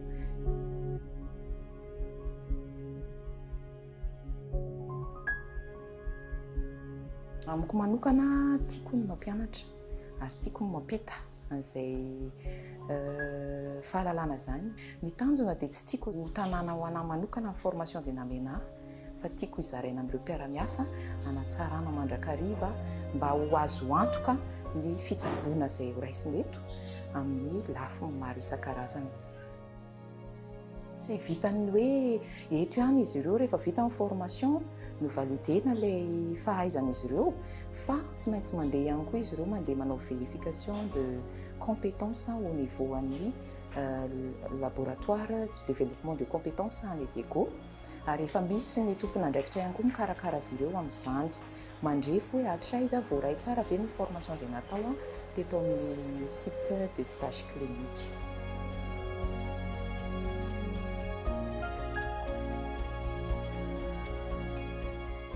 Amin'ny madokotera zany dia ny mamonjy ny hafa amin'ny resaka fitsaboana moa zany tena lohalaharana ary tiako ny asako satria afahako manavitra ain'olona maro amin'ny alalan'izany asa fitsaboana izany. Dia tiako ihany koa ny mampita izany fitiavako ny asako izany amin'ireo izay manodidina ny mpiara-miasa zany eto anivon'ity CSP ity. Dia ankasitrahako mandrakariva ireo izay manohana satria ny asa fitsaboana dia mivoatra mandrakariva dia tiako hoe ny mandalina mandrakariva amin'ny resaka izay fivoaran'izay mba hampatsara ny tolotra izay omena mba ho sitrana somatsara ny marary ary mba hiena ihany koa tsy vitany eo fanasitranana ihany tsinona fa na fanentanana ny olona marina hiala amin'ny fahazaran-dratsy mba hahazahoana fahasalamana tsara dia anisan'ny asako ihany koa zany ary manampy ny manodidina hanana fahasalamana tsara.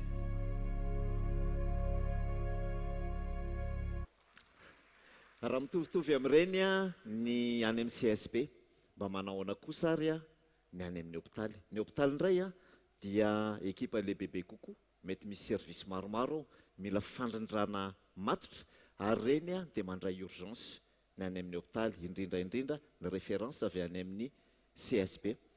Fahafatesan'ireny sy ny zaza ny resahan'ny DG teo. Ampatsahiviko kely vetivety fotsiny ny fahatarana telo izay mahafatin'ireny sy ny zaza. Voalohany indrindra, tara ny fanapahan-kevitra. Mbola tazotazon'ny eo an-trano ihany aloha le marary servitanana malao ve aminona vatotra koa na iatsona dadarabe any am-boalohany. Dia mitrainina eo ihany a dia sanatria maty le marary. Fahatarana voalohany. Fahatarana faharoa, efa tapa-kevitra ny andeha any amin'ny tobim-pahasalamana ihany, saingy tsy nisy fiara, sarotra ny lalana, tsy nahita moyen de transport, na lavitra loatra dia tsy tonga tany amin'ny tobim-pahasalamana fa sanatria tavela teny an-dalana. Faharoa. Fahatarana fahatelo, efa mba noraisina ihany ny fanapahan-kevitra, efa mba nandeha ihany, fa tonga tany amin'ny tobim-pahasalamana dia tara ny fandraisana tanana na tsy lavorary ny fandraisana tanana tao anatin'ny hôpitaly. Eto indrindra zantsika izao amin'le fanatsarana ny kalitao ao anatin'ny hôpitaly. Nisy approche nampiasaina tany ivelany tany atao hoe Alliance pour l'innovation en santé maternelle, izay noraisintsika teto Madagasikara, niarahana nanatsara tamin'ny ministèren'ny fahasalamana. Ny adaptena angamba ny teny teknika nefa tsy dia tiako loatra izay, ataoko hoe tena nohatsaraina sy nohavaozana tanteraka mihitsy teto Madagasikara, dia nentintsika nampiarina tamin'ny CHRD antsika. Inona le approche? Voalohany indrindra, jerena ny fiche, jerena ny registre, jerena ny antotanisa, inona marina ny problématsika eto amin'ity hôpitaly ity. Adiadina ny olana fototra fa maninona itsika ny tsy mahavitan'izany. Adiadina ny antony lalina nampatonga an'ilay olana. Fahaizana ve no mila mafisina? Protocole ve no mila amboarina? Sa ny fitaovana ve no mila avaozana? Rehefa hita ilay antony miara-mikaroka ny mpiasan'ny hôpitaly dia mikaroka vahaolana, mametraka, mandrindra, manandrana, manombana au fur et à mesure dia manova mba hatongavana any amin'ny tanjona. Mila esprit d'équipe mafy be zany. Ho atsoko manokana eto lasy vetivety alohan'ny atsoko ireo mpisehatra, misy video anankiray ato hijerentsika hoe ahoana indray ny fipetraka ilay izy any amin'ny hôpitaly. Ao ange?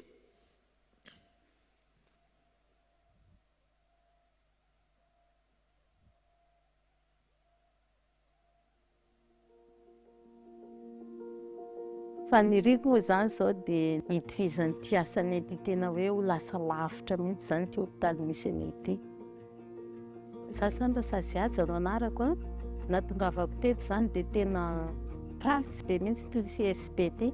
Fa taty aoriana moa rehefa niditra zany ny ministera sy ny access dia nanomboka teo amin'ny rano fidiovana sy fadiovana aloha teo ny tomboanay miara-miasa tamin'ny ministera sy ny access.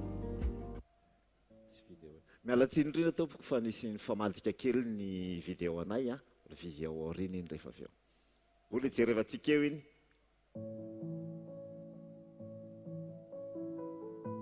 Tamin'ny volana febroary 2024 ty nisy vehivavy tonga teto aminay tratrany fahaverezan-draha be, hémorragie zany raha teny vahiny. Dia rehefa tonga teto izy io dia za mihitsy no niatrika an'le vehivavy very lio.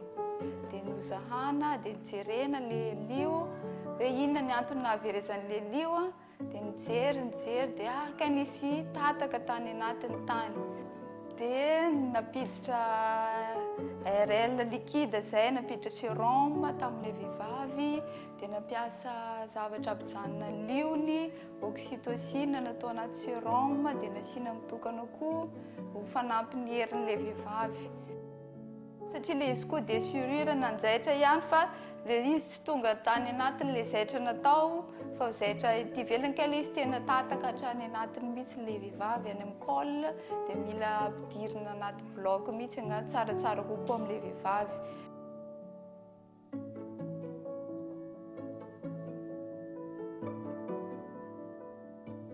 Ny abetsaka le liovery taminazy a dia voatery izay nametraka vêtement anti-choc ny fiantsoana anazy a alohany andefasany azy any Marovoay satria izay no hôpitaly lehibe akaiky anay teto.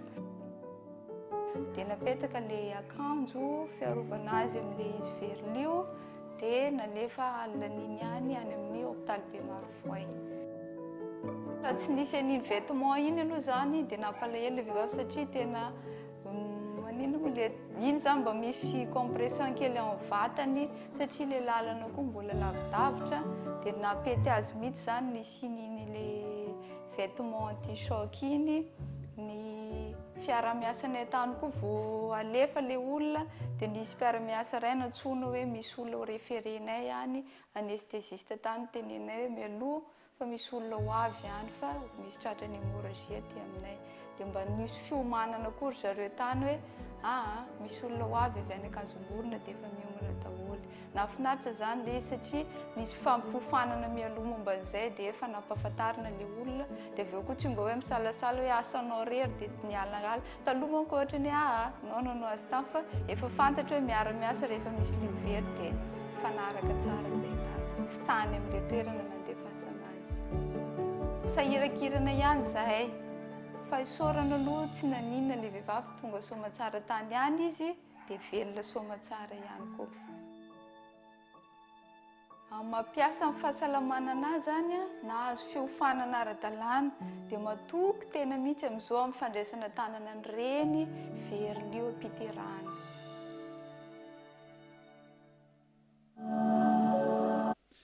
Tao anatin'ity resaka kalitao ity video anankiroa no hitantsika teo. Le ray tany amin'ny CSP dia ray le tany amin'ny CSP sy ny lien makany amin'ny hôpitaly.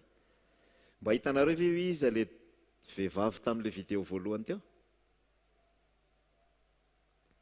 Maître de cérémonie antsika androany, docteur Tately Razafomandimby avy any Mahavanina avy any Diana tompoko, izay encadreur clinique vokatra tato anatin'ny USAID Access. Aleo izy no metsika sehatra hiresaka mahakasika an'izay asa ataon'izay. Anao ny toerana dokotera? Mankasitraka indrindra Dr Serge nanolotra sy nanome fitenenana Andriamatoa Minisitra sy ny mpiaradia aminy isika olo manakaja rehetra izay voasa amin'izao lanonana famaranana ny fandaharan'asa Access izao dia faly manano mbola tsara antsika jiaby izay moa zany dia avy amin'ny CSP2 Mahavanina Dr Tantely valitaona izay niasana tao amin'izany CSP2 Mahavanina izany. Izany hoe raha ny taonany niarahan'ny Access sy ny Ministera amin'ny fahasalamam-bahoaka niaraka zany dia anisany nanana tombotsoa ny tenako satria tena nahita vavolombelona nahita ny asa rehetra natao teo amin'izany CSP2 Mahavanina izany. CSP2 Mahavanina dia 520 kilometatra miala eo a Diegoville ary amin'ny route nationale numéro 6 no misy azy. Manana fokotany 540 izahay ary eo amin'ny 14 062 eo ny vahoaka karakarainay amin'izany CSP2 Mahavanina izany.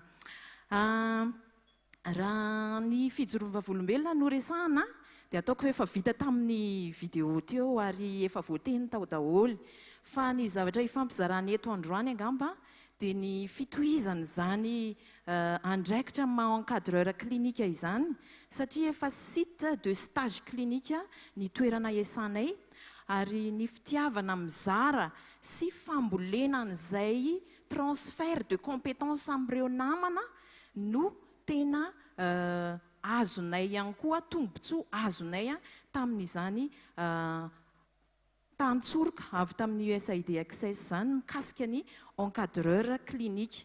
Efa voateny teo hoe mivoatra mandrakariva ny fitsaboana ary tsy mety ny mipetrapetraka koa isaoranay entona ny Ministera amin'ny fahasalamam-bahoaka izay nanamora ny fanatsarana ny tolotra eny amin'ny CSP satria tena misy fiatraikany eny amin'ny vahoaka ireny formation marobe izay nomanina ireny, ary ankasitrahana ihany koa ny USAID Access izay nanohana ny ministera amin'ny fahasalamam-bahoaka amin'ny fanatanterahana an'ireny formation marobe izay azonay ireny.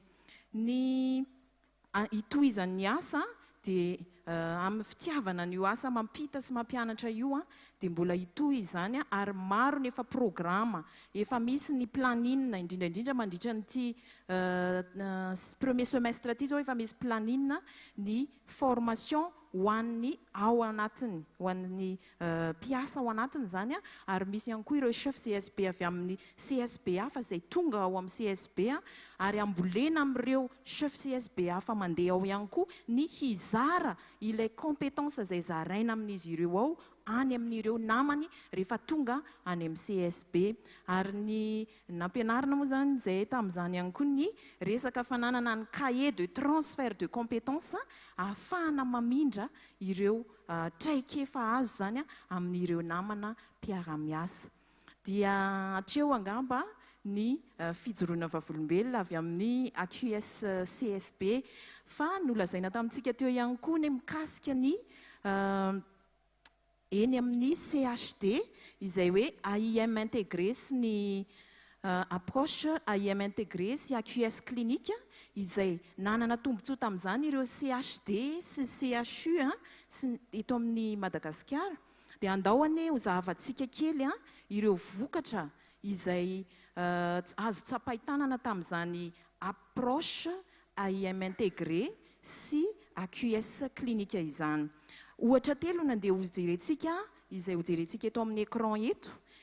Voalohany indrindra ny avy ao amin'ny CHRD Sakara. CHRD Sakara dia momba ny fampiasana ny partogramme ary ny fahaizana mameno izany partogramme izany. Iandrasantsika kely ny courbe izay tokony hivoaka azafady. Satria dia ahitantsika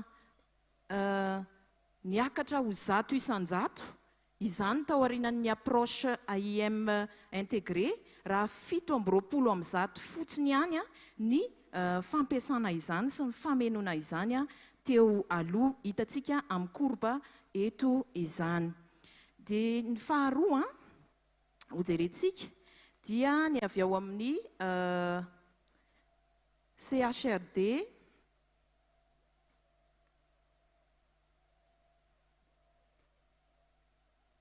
Zafady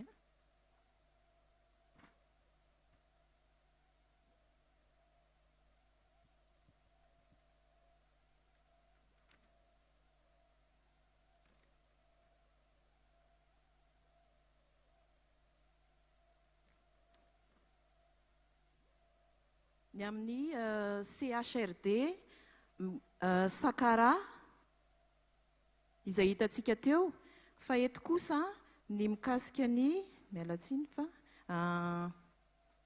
miandry vazo mialatsiny ny prévention ny asphyxie néonatale izay nahitana fahatsarana satria raha maro be tany amin'ny 44% ny zaza asphyxie teo ampiterahana dia rehefa nampiatra ilay approche AIM intégré izy ireo dia niena ho 10 isan-jato izany.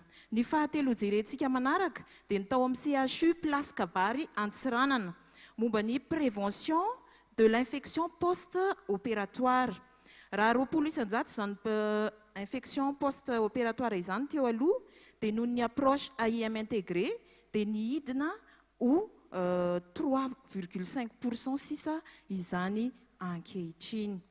Dia ho fanampin'ireo ohatra ny raisintsika ireo dia anasa namana anankiray izay avy amin'ny CHRD maro voay isika anao ny fijoroana vavolombelona sy fizarana ireo traikefa ary nanahoana ny ainan'izy ireo ny AIM intégré sy ny AQS clinique teo anivan'ny hôpitaly maro voay. Docteur Martin raisintsika mitehaka mafy izy satria izara izany expérience ny ainan'izy ireo sy ny ekipan'izany. Mbola tsara Docteur Martin. Miarahaba tantely. Marovoay champion. Zay ihany amin'ny tianako anazy. Akory izy eo e? Mamaly zay tany Marovoay. Zay ny fiarabanany amin'ny Marovoay. Akory izy eo e? Tolorana haja sy voninahitra araka ny laharany voninahitra daholo tsika rehetrarehetra miarahaba nahatratra ny taona 2024. Tsy tapany faherany nilazainy rasazy mbinitsoa teo apikely fotsiny angambany. Fijoroana vavolombelona tatelina tsovana hoa vavolombelony mpiasa araka ny voambolonantsika malagasy ny banga voavadiky. Zahay hôpitaly Marovoay banga voavadiky ny USAID access teto Madagasikara akasitrahana anjareo izany tompoko. Nanaterakiry zahay tany Marovoay ary nainandia. Nahaina mafy koatra zareo fa sendra tany lonaka ny mpamafy. Fombafomba hitsabona ny ireny mandeha raha be loatra eo ampiterahana sy ny fandraisana tanana ny vehivavy torina sy miakatra tosidra ary nampiarahana amin'ny fanatsarana ny kalitao klinika no taterahana tany aminay tany Marovoay tany. Miara-miaika tsika rehetrarehetra fa ireo zavatra anankiroa ireo dia anisany mahafaty ny vehivavy eo ampiterahana.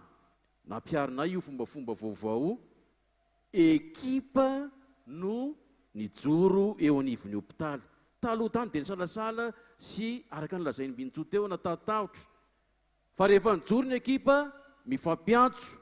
Iny akazomborony iny miantso any Marovoay hoe iny misy marary alefany aminareo hoany.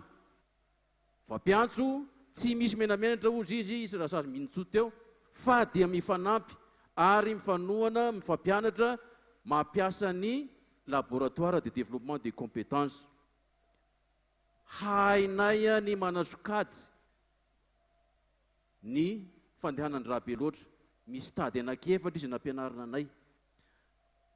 Raha jerevana ny totanisakely eo ampelantanana tao anatin'ny générana asa tamin'ny accès zay nisy 424 teo ny vehivavy zao atao amin'ny hôpitaly tao ny raisina tanana.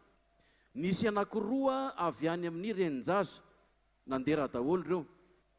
Maty teo ambavahadin'ny hôpitaly ilay anankiroa avy any amin'ny renjaza. Fa telo kosa ny latsaka teo ampelantananay tao anatin'ny 420 sy 200. 270 ny lay tratrany fiakarany tosidra sy torana. 2 no latsaka teo ampelantananay noho ny fampianarana sy mahapaika sy atsarany fanofanana ataon'ny access dia ireo manambara zavatra betsaka ireo statistika ireo. Dia fantatra ny ekipa ankehitriny tokony ataony. Iny ny vêtement antisoka fanatrangana teo iny. Haya ny manasokajy, haya ny mampijanona ny raha, haya ny tena fitsabona ny traitement étiologique ny tiako tenenina. Ka ny bonga mena ny teneniny teo iny vehivavy 19 taona iny saika namoiny ainy noho ny rovotra tao anatin'ny lalanjaza. Stade 4 iny tonga tany Marovoay velona soma.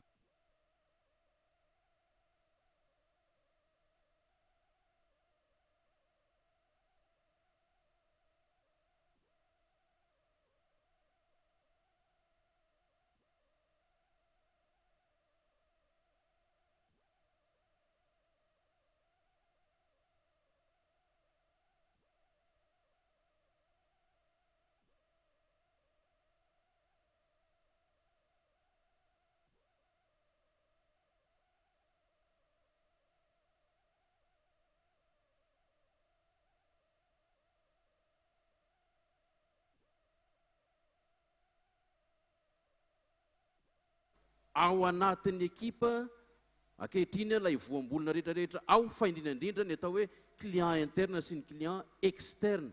Mivory ny komity, misy ny komité ad hoc isaky ny service. Nanao savahao zahay, misaotra betsaka mamitiny, misaotra betsaka bon aventure. Nanao savahao ny dossier zahay ny hitany lesoko misy tokotapaka vilany mitonginana tsy maintsy narenina. 7 isanjato ny partogramme mba nampiasain'ny rasazy. Ny 3 isanjato ny tamin'ireo no mba feno afaka ny vakina. Todas fixe eo Natal 7 isanjato. Rehefa niasa izahay niaraka tamin'izareo access nafakatra 100 ireo ary ny hena 700 ny taux d'asphyxie néonatale tsy lazaina intsony ny famenona ny paramètre amin'ny pancarte. Mifandray tsara zavatra anankiroa ireo raha ohatra zany tsy feno ny partogramme tsy hay vakina ny partogramme tsy hay mihitsy hoe travail long nahazo tany ary mety hitarika zay any amin'ny hémorragie ary mety hitarika zay any amin'ny fahafatesana sy ny asphyxie néonatale. Azo apetraka any amin'ny hôpitaly rehetra rehetra io fombafomba vaovao io satria dia ny hôpitaly ray manontolo ohatra ny anay any Marovoay dia manomboka eo amin'ny vavahady ny mpamafatrano ny rehetrarehetra miaraka mihetsika arakaraka ny stady. Raha izy dia mbola ao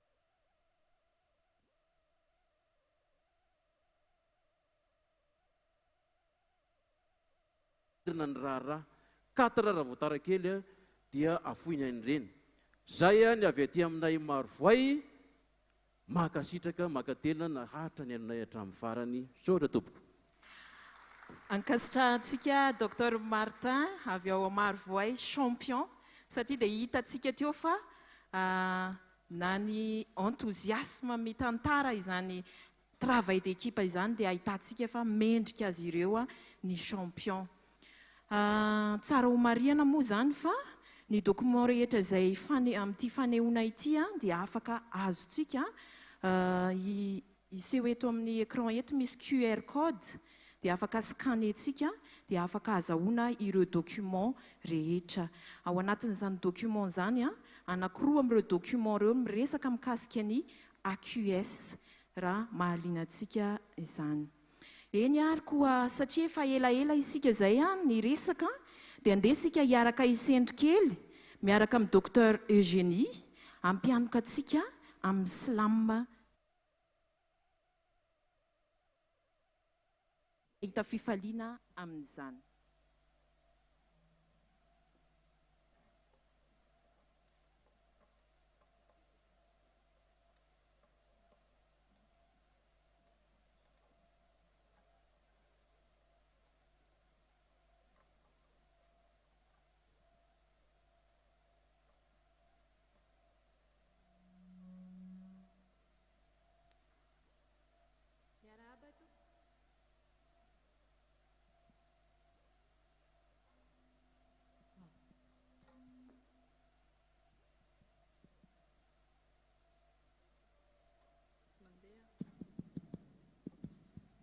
Miarahaba tompoko. Izahay dia ekipanao Silamandroany izay misy Nati, Dr Elilaza sy ny tenako Dr Eugénie. Izaho dia ancien aide clinique in programme de santé access tany amin'ny district Anambandra ka ankehitriny efa ao anatin'ny fianakaviam-ben'ny ministeran'ny fahasalamam-bahoaka ary miasa eo anivon'ny CSB2 Mahery Varitra district Anambandra Varitra Diana. Dao are.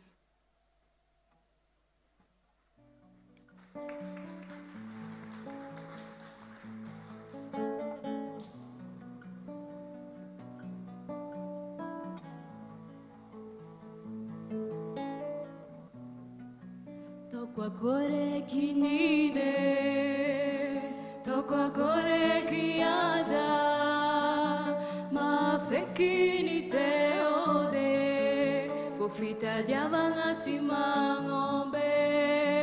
Toko agora que nine, toko agora que anda, ma fekini te ode, fofita di avanti mangombe. Abesina mtonga ndraikitry, tongo mtonga dity.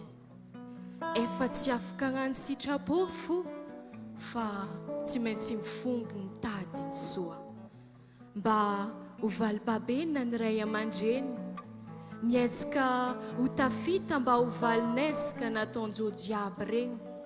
Esika maro natao natafita zanika jaly nandalovana tamin'izegny efa tsy koragny jaly tsy tsapa tamin'izegny fotoagna zegny fa amin'izay elan-tegna zio miaigna agnatin'izegny ke antegna be zio anjaran-tegna koa ny mifikitry mitady ny tsara mitady ny meva antany anarana tsy voatery tany fiaviana antany mikarama tsy voatery tany niriana fa fitadiavana mazaka magnirika fa mandraba ny angomagnako avadiko irahira Korekinine, toko korekiada, ma fekini teode, fofita diavanga timangombe, toko korekinine, toko korekiada, ma fekini teode, fofita diavanga timangombe. Mbola tsy magnomba fa ny adidy mandeha anao adidy amin'ny fianakaviana adidy amin'ny taranaka mandimby anao zanako viavy anao nateraka viavy ny tsy fitovian-jo mbola misy ke mila miezaka mafimafy anao fa ny ady amin'izegny tsy manomboka amin'jovy fa manomboka voalohana amin'ny tegnanao fianarana banjininy mba olosy lavitra ho fahezagna ampitety tany ahavitagna any zay asa tiagna afara agny hitanao tsy kila olo nanana anjara ny potra boka tamin'ny fianakaviana ny mpanambola ny sasany mila mandady zay vao tafitsangana elaela fa zay tonga ihany no arabaina ho izy no obolagna ny saigny atao mafy vitan'olo mba vitanao atao moraly fa azo toagna anjaika finiavagna atao lasansy fa mandraba aza megnatsiny izy koa za mbola antany lavitra ty tadidia fa niankatsara fiaignanao agnafara miaretako izy ty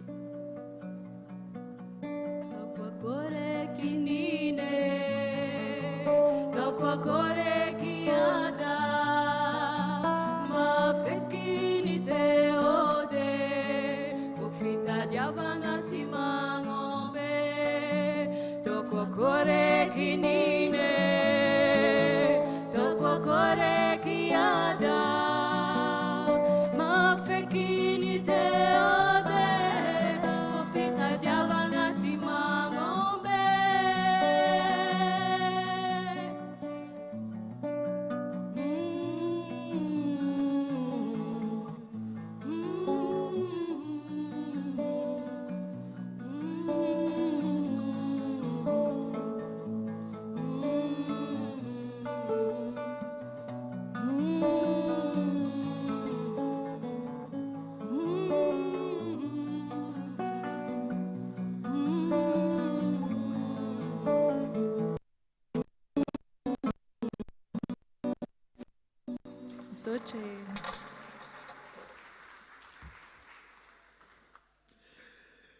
Makasitraka ny ekipan'ny artiste avy teo amin'ny Access nanolotra n'izay slam zay makasitraka n'izy Mianada avy any amin'ny ataoko hoe prestataire ny hôpitaly sy ny CSP ihany koa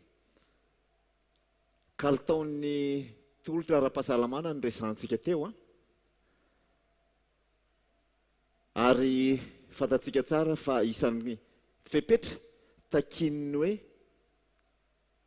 avo kalitao ny tolotra ara-pahasalamana dia tokony andeha araka ny tokony ho izy ihany koa ny tompo-pahasalamana zany ankoatran'ny olombelona fantatrareo ve inona ny atao hoe TTM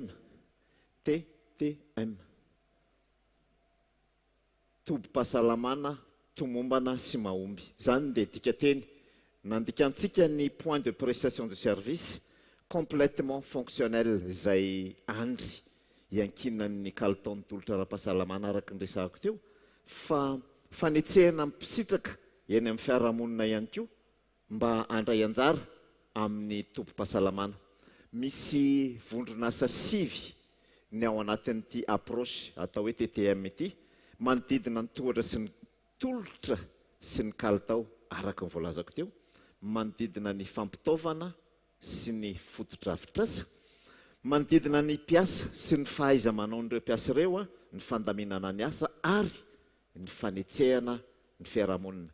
Misy CHRD hôpital de district sy CSB misy 57 mahery no nirotsaka tamin'io approche io tao anatin'ny fandaharana asa USAID Access, ary ny raiky amby enimpolo isanjaton'ireo CSB reo dia nahatratra ny score mihoatra ny 70 isanjato izay amaritany ministera ny fahasalamana fa tomombana sy mahomby ny tompo-pahasalamana.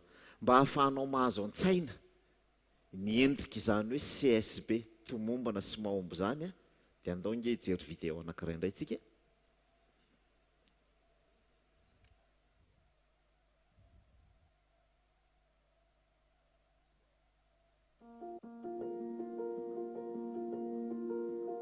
Fa ny riko moa zany zao dia nitovizan'ny tiasany ety tena hoe ho lasa lavitra mihitsy zany ty hôpitaly misy anay ity. Za zany lasa ziaja ro anarako natongavako teto zany dia tena ratsy be mihitsy ty CSB ty, fa taty aoriana moa rehefa niditra zany ny ministera sy ny access dia nanomboka teo amin'ny rano fidiovana sy fadiovana aloha teo ny tomboanay niara-niasa tamin'ny ministera sy ny access. Hita moa tao amin'ny resaka fidiovana zany dia hita fa ratsy be taty amin'ny trano, dia niditra indray zareo tao amin'ny access zany na tamin'ny resaka réhabilitation. Ao anatin'izay TTM zay moa zany dia misy ny fiara-miasa miaraka amina communauté jerevanao anatin'izay, dia tao anatin'izay zany zay nifandinika amin'izay tamina fikambanany vazy dia nimatotra trano zany fiara-miasa.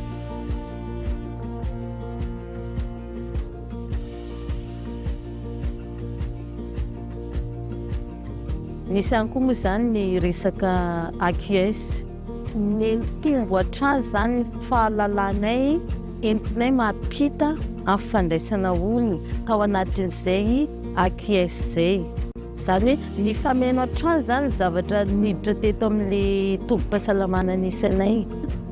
Amin'izao moa zany zay tafiditra ao encadreur klinika ihany koa, anisan'ny manome tantsorika ireo CSB manodidina sy ny ekipa izay misy ato amin'ny CSB misy anay ihany koa. Faly mihitsy zany zay amin'izao amin'le CSB nay tafiditra ao anatin'le hoe TTM zay.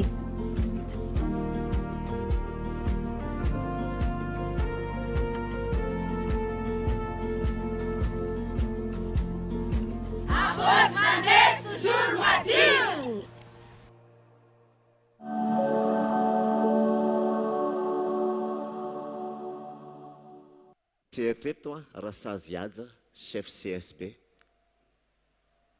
Izay hitantsika teo, miarabanao Rasazy. CSB Ambody Mandresy dia any amin'ny faritra Antsohi any amin'ny district an Sofia. Araka ny resahana teo fa zao tolotra ara-pahasalamana ny resahana, manatrika antsika eto Andriamatoa Tale Général ny tolotra ara-pahasalamana ao ministère, Dr Rija Ramarla, DG andao mba hiaraka resaka amin'ny Rasazy eto sy anao. Miarabanao DG. Mandroso tompoko. Mandraisa toerana zay mety aminao. Ahoary. Nanao na fijery ny DG n'le vidéo teo, sady anao ohatrany nefa nahita ny CSB iny? Alohan'ny iterenana aloha dia ampanajana Andriamatoa Ministra ny Fahasalamam-bahoaka Madame Dirkab, itsika DG namana sy ny Tale ao amin'ny Ministera ny Fahasalamam-bahoaka ary ianareo mpiara-miasa ary indrindra ianareo mpiara-mibandoka koa dia faly miarabanao anareo ny tenako. Efa nandalo tany tony ny cherche nahita an'izy ary faly na sy tena mahaverim-bola nahita ny fahatsaran'ny kalitao ny tolotra ara-pahasalamana. Iny fotony izay hitantsika teo amin'ny CSB2 iny. Ka tsy fantatra mahazo mametraka fanontaniana kely za cherche amin'ny Rasazy. Ahoanao Rasazy, inona ny tena secret zany nataonareo atao amin'ny CSB2 izay tantaninao io izay nahitantsika filaminana sy nahitantsika vokatra tsara teo amin'ny asa taonareo. Ya, faly miarabantsika rehetra manatrika eto izany tenako a, dia faly miaraban'ny docteur Serge dia docteur Ijeako. Araka ny zavatra hitantsika teo amin'ny sary moa zany a, efa be dia be zavatra hitantsika teo, fa ny tena nahatongavanay tao anatin'le TTM angamba no resahako. Dia nisy formation moa zany a nataonay resaka TTM. Dia ny mahazatra moa zany rehefa tonga any amin'ny tobim-pahasalamana dia tsy maintsy hoe mizaratra ekifa amin'ireo mpiara-miasa zany. Dia satria mba te hijery zay hoe inona indray ny fomba fiasa vaovao hoentina mba hanatsarana an'ity tobim-pahasalamana ity. Dia nanao tombanezaka voalohany zany zay tao anatin'izay a, dia teo amin'ny 65% moa ny scorenay tamin'izay fotoana izay. Dia ny fandinika zay hoe inona ary ny drafitr'asa tokony ho ataontsika mba hatratsaratsika an'ity tobim-pahasalamana tomombana sy mahomby ity, satria hita hoe tena tsara zany le tobim-pahasalamana tomombana sy mahomby. Araka n'le teny docteur Serge teo hoe misy 9 domaines, dia ny asa tao anatin'izay 9 domaines zay. Dia tao anatin'izay zany a, taty ray taona taty ariana fotsiny zany a, dia tena hoe nahita vokatra be, tena hoe tonga dia ohatran'ny hoe miracle be mihitsy zay tao amin'ny CSP. Fa raha nanomboka tany amin'ny 65% zay a, dia tena tonga dia taona ray taty ariana dia natratra teo amin'ny 95%. Tena hoe nilomany tao anatin'le tobim-pahasalamana tomombana sy mahomby tokoa izay rehetrarehetra izay niasa tao amin'io tobim-pahasalamana io. Dia tsy indriko manokana eto koa zany a, fa nahitanay fivoarana ngezabe koa tao amin'le resaka fitantanana zany, satria raha nanomboka teo amin'ny 9% zay dia tonga tany amin'ny 95% a. Tena hita hoe tena hoe tsara, tena hoe tonga tany amin'le tena hoe tanjona zany zay tao anatin'le TTM zay. Dia fomba fiasanay koa moa zany a, isaka ny alatsinainy maraina zay dia mampivory mpiara-miasa, zay ny zavatra ataonay hoe mifampanontany inona ny zavatra mbola tsy tratratsika, inona ny zavatra tokony mbola inona ny zavatra tokony hoe ahatongatsika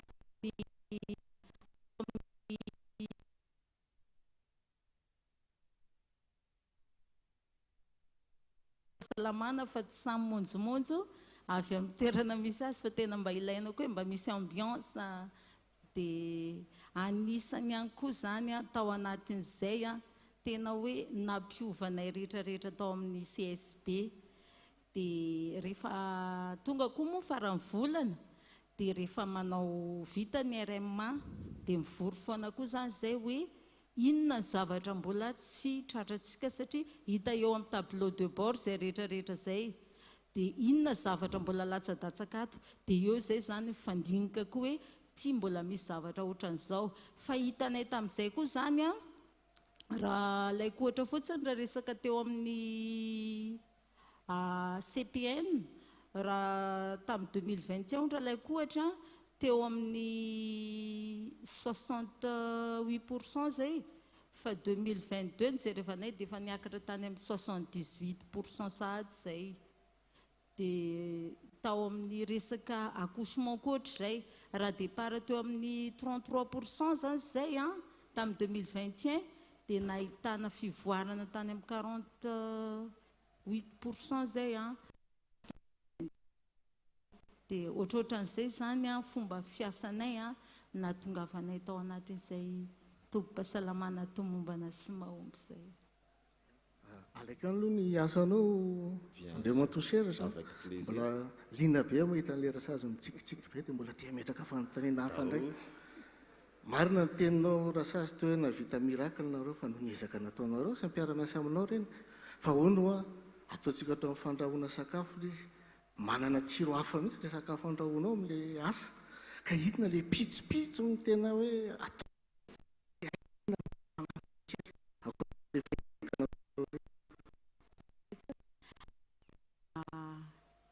navelanay mipetrapetraka zany a reny manodidina anay reny fa tena hoe nangatany fiara-miasa daholy zany hoe raha ataoko hoe teo amin'ny CCDS tena hoe nampiasainay mihitsy ny CCDS fa tsy mipetrapotsiny zany hoe nanampy anay zany reo CCDS reo a tamin'ny resaka teo amin'ileny risako hoe nisy hoe indicateur mbola tsy tratra dia reny zany anisan'ny nomenay ny CCDS mba nafahany izy ireo ihany koa nanentana tany amin'ny communauté zany nafahany izy ireo nanentana zany na tamin'ny vaccine zany a na tamin'ny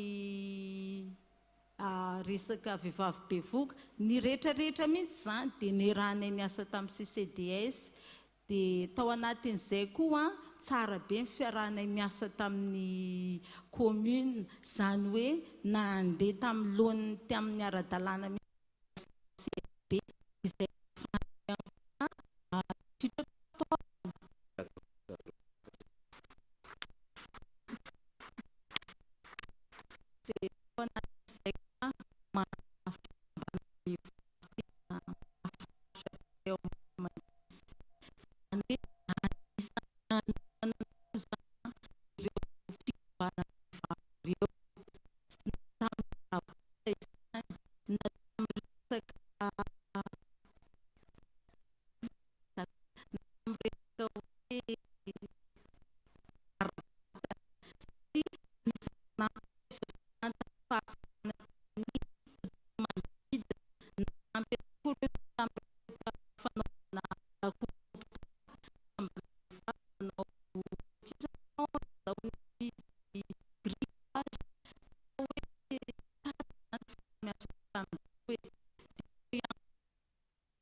CSB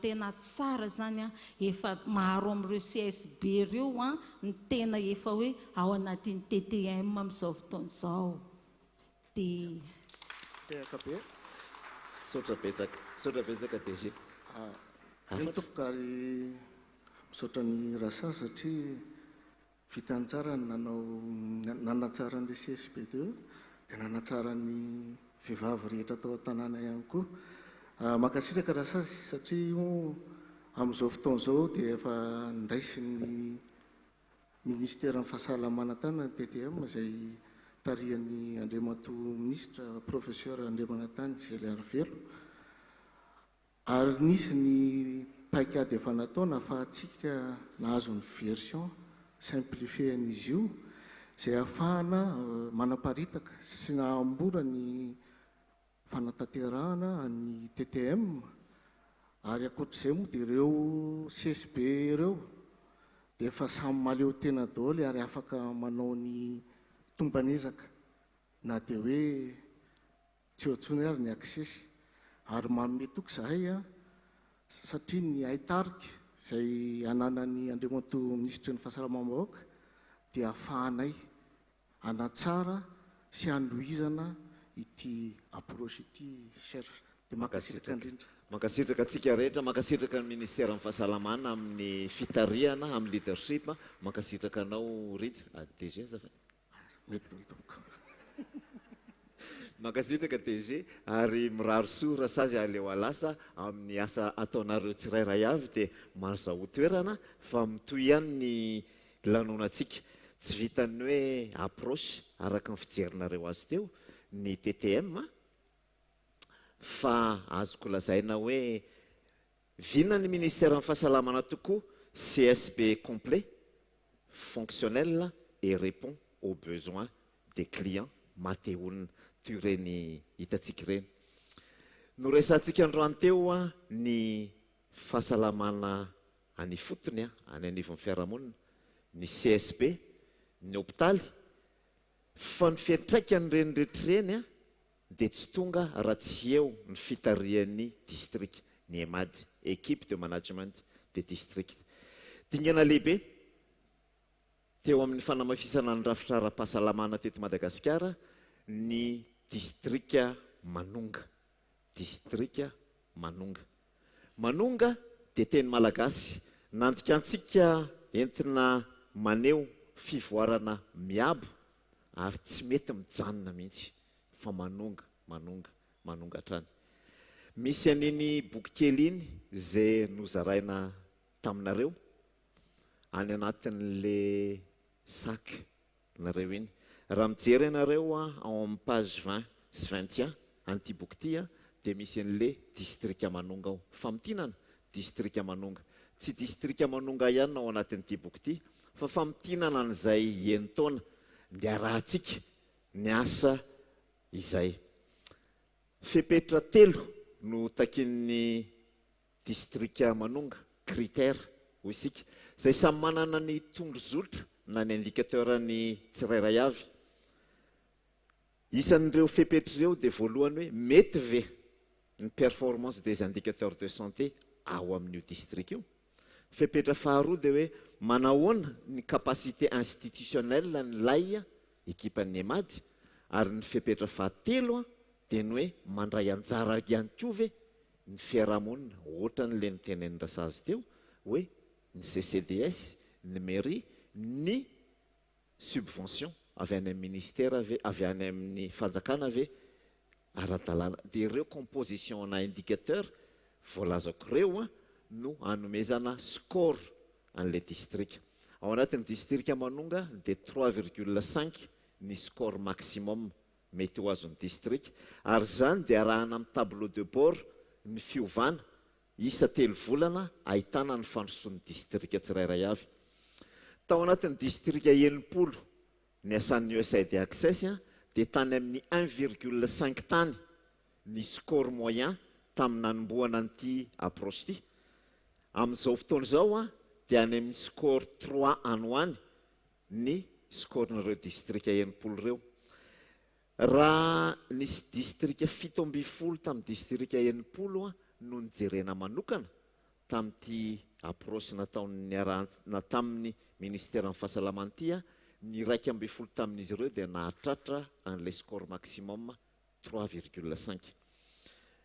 Nisy district 6 tao anatin'ity fandarana azy ity nahazo fandrisika Manonga, zany hoe financement avy aty amin'ny tetikasa nampiasain'ny district tsirairay avy.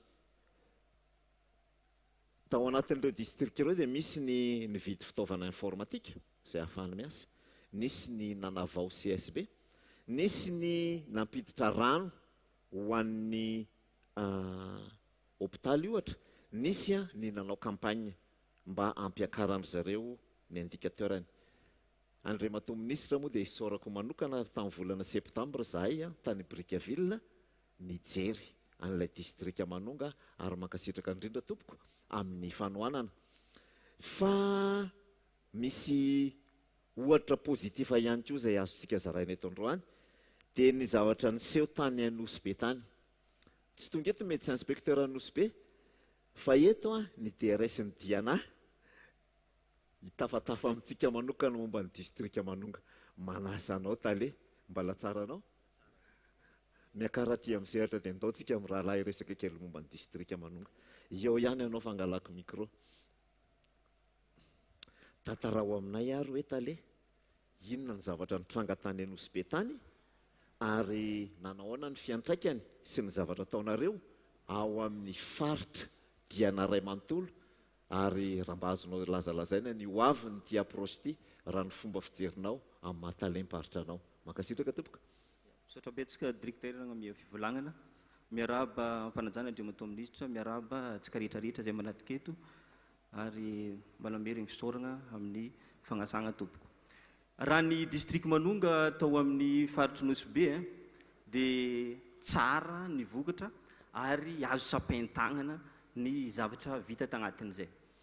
ny district Nosy be io baka fa anisany district azo lazaigny mihetsiketsika ao agnatin'ny faritry DNA dia manoloagna zay ezaka maventy izy fomba fiasa atao agnivon'ny district zay rehefa nanomboka zany ny évaluation ny district manonga dia mbola nahazo point 2 points zany ny district Nosy be tsy natatra ilay maximum araka ilay voalazany directeur tamintsika teo manoloagna zay ny fandiniky ny ekipa ndao ametraka ny fomba fiasa nametraka ny fomba fiasa ny atao hoe 4M miara-mipetraka miara-miketrika miara-mametraka ary miara-miantoko io lay fomba fiasa io zany niteraka teo amin'ny piasa tao amin'ny district Nosy be ny esprit d'appartenance nisy ny esprit d'anticipation ary nisy culture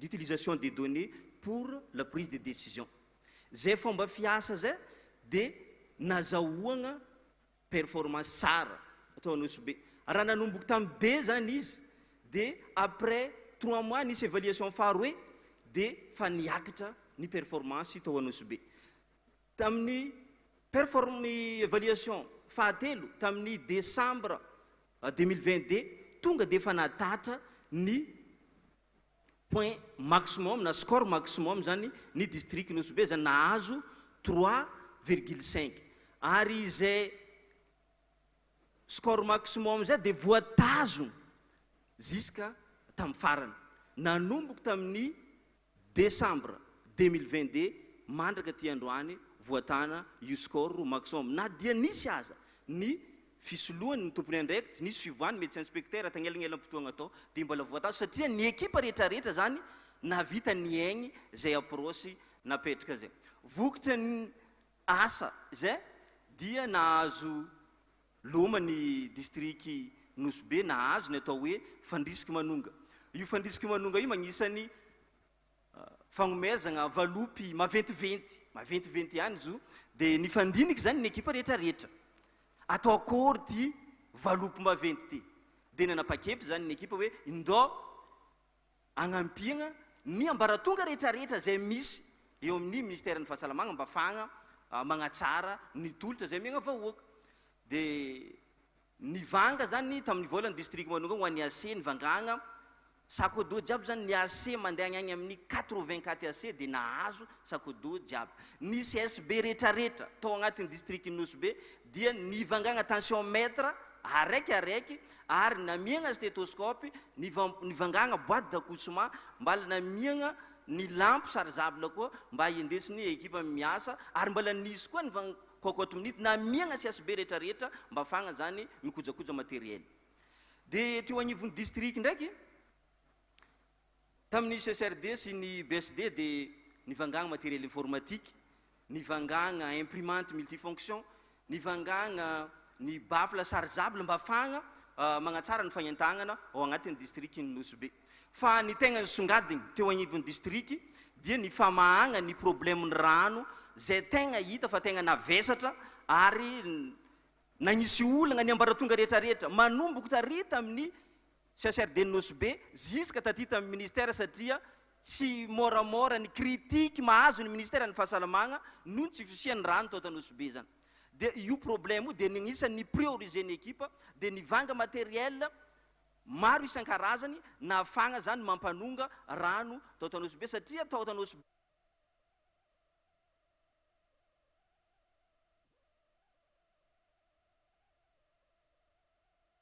dia 700 ny zergany 20 litres sahiragna ny vahoaka miaigny amin'izany ary ny eritreretintsika moa hoe karakory nataony mpiasan'ny fahasalamagna miasa amin'ny tany tsisy rano ary io CSRD io misy bloc opératoire raha jiaby zegny zany agnisany olagna ny atrefany mpiasan'ny fahasalamagna atao ary zegny zany natonga ny ekipa hoe nanapa-kevitra ndao ampahany be amin'ny vola ty agnanaovagna hevitra atonga rano eo agnivony CSRD amin'izao fotoana zao tsika mivolagna zao dia misy rano io CSRD io dia voavaha ny olagna ary tsary nisy koa ny tevateva na tsikera nahazo ny ministère ny fahasalamagna manoloagna ny tsy fisian-drano tao amin'ny CCRD Nosy-be dia voavahan'ny olona ravoravo ny ekipa jiaby ravoravo koa zany vahoaka ny Nosy-be dia iny zany no tohiny amin'izao fotoana zao ny tohiny zany dia miezaka zany ny mampita ny traikefa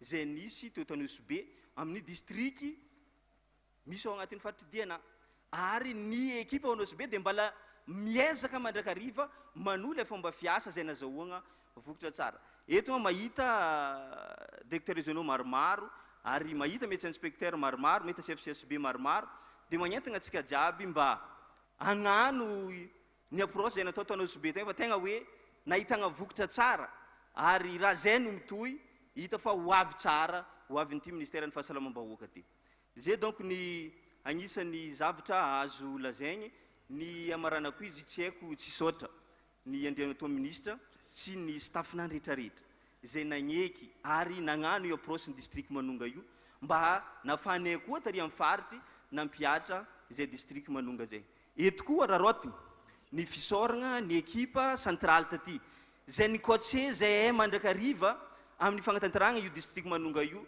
mba nazahoagna vokatra zay azo sapain-tagnana ny tantaraigny teo ary magnararotry koa zany misaotra ny ekipa rehetrarehetra zay nagnampy zay tamin'ny fagnatanteragna zany district manonga zagny na avy eto an-toeragna na avy agny lavitra mankasitraka tompoko lahy misaotra tompoko vady merci aminao tale maro lesona azo nitsoahana taminao zay niany mankasitraka mandraisa toerana eny ary tompoko lavalava zay resantsika zay ary alohan'ny idirana amin'ny ampahany farany amin'ny lanoanatsika androany amin'ny anjarako androany dia andrayan'ny docteur Eugénie indray tsika efa voalaza teo ihany docteur Eugénie dia aide clinique tany amin'ny faritra ny asanay tany ambanja tany ny aide clinique veriketo indray ny aide clinique dia docteur izy ireo infirmier sage femme izay nofanina tatao anatin'ny fandarana asa USAID Access no recrutenay ho isan'ny mpiara-miasa aminay tamin'ny fotoanandro ary ny rahana nanao planification tamin'ny DRH sy ny DGR mba andraisana azy ireo ho mpiasa-panjakana 270 menada izy ireo tatao anatin'ny Access ary docteur Eugénie manatrika antsika eto araka ny présentation ny tany am-boalohany dia efa mpiasa-panjakana ankehitriny félicitations ary tena fier zahay manana anareo aide clinique zay nifindra any amin'ny fanjakana ariarianay docteur Eugénie anao ny sehatra ty silamo ray ity dia momba ny fahasalamana mba atao solon'ny fanentanana ho an'ny vahoaka sy ho antsika rehetra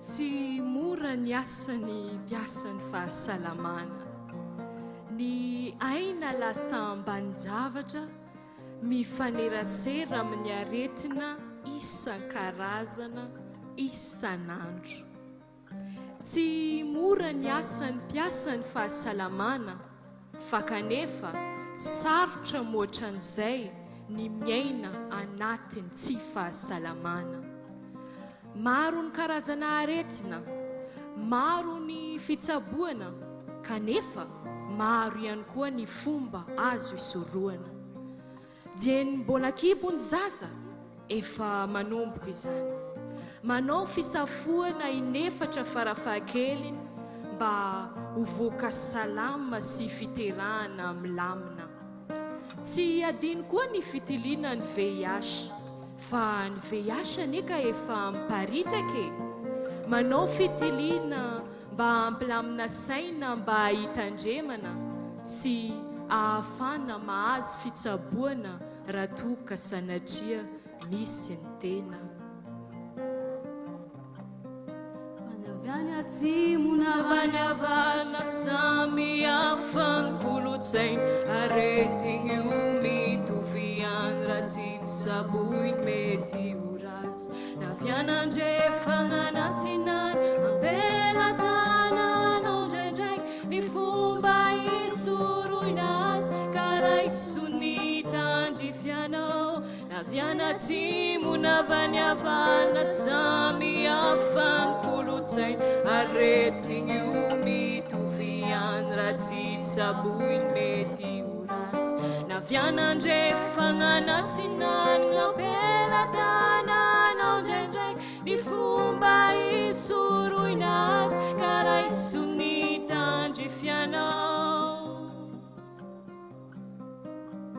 rehefa teraka ny zaza mbola mitohy ny fisoroana tsy amin'ny alalan'iny izany fa ny fanaovana vaksina ara-potoana izay miaro ny zanakao amin'ny aretina isan-karazana ka riray aman-dreny aza ny resak'olona no enona fa raisy ny adidy mandeha ny fotoana iverina ifankatindrery papa sy mama aza miandrela fa tonga dia manatona tobim-pahasalamana mba isitrana fomba fandrindram-piterana mba ampirindra ny sandraza sy ny tokantrano ny tazimoka etsy an-daniny ny tuberculose manao ny ataony matoria anatin'ilay misodimoka manaova fitilinareo ka rehefa mikoaka raha fintininy ny aretina dia maro karazana ny silamo nefa 3 minitra ihany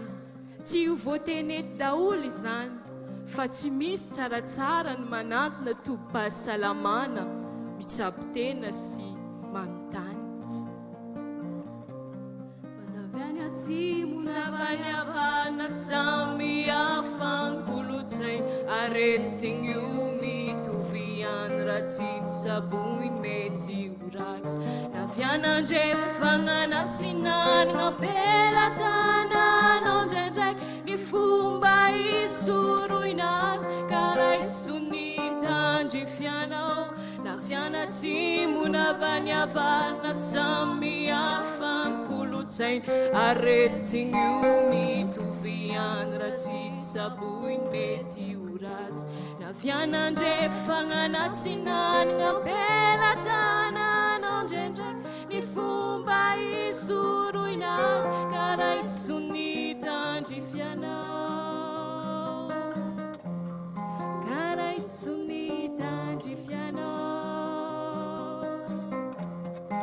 karaha isony tandrifianao makasitraka atsika rehetra tompoko makasitraka docteur Eugénie sy ny tarika izay miaraka aminao lavalava zay nresantsika androany teto zay ary nresantsika ny olombelona ny asany ny fomba fiasany sy ny manodidina an'izany rehetra zany fa zao kosa tsika dia resaka vetivety mahakasika ny fitaovana tato amin'ny USAID Access maro ny fampitaovana zay nivatsiana ny ministère ny fahasalamana singaniko voalohany amin'izany ny équipement médicaux izay nampitaovana an'ireo laboratoire de développement de compétences miisa 9 voalaza teo aloha teo tao anatin'ity tetika asa ity nisy ny project cure izay nafaranay conteneur ampoulony maro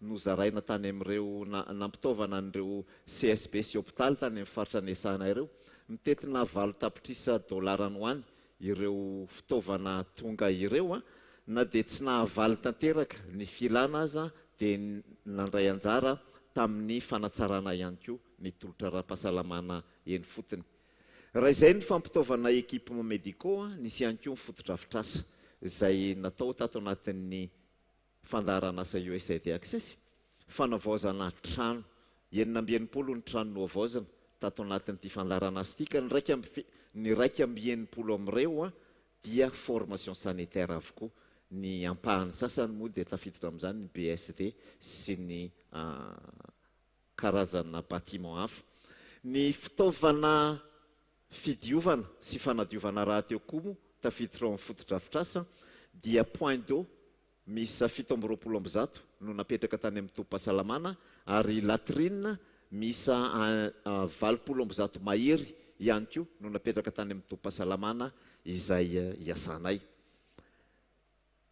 izay ny zavatra lehibebe fa misy ihany koa ny fitaovam-piasana consommable ao izy tsika izay fitaovana isan'andavanandro ohatra ny positionnement ana outil de gestion sy ny crédit téléphone mba ahafahan'ny ny mpiasa manohy aorinan'ny tetikasa. Nisy bisikileta misy 500 no zaraina tamin'ny relais communautaire miasa ato aminay. Misy fitaovana électronique toy izay naseho amin'ny madame Germaine teo ho an'ny mpampiasa Comcare, isan'izany ny chargeur solaire sy ny kojakoja rehetra miaraka amin'ireny téléphone portable ireny.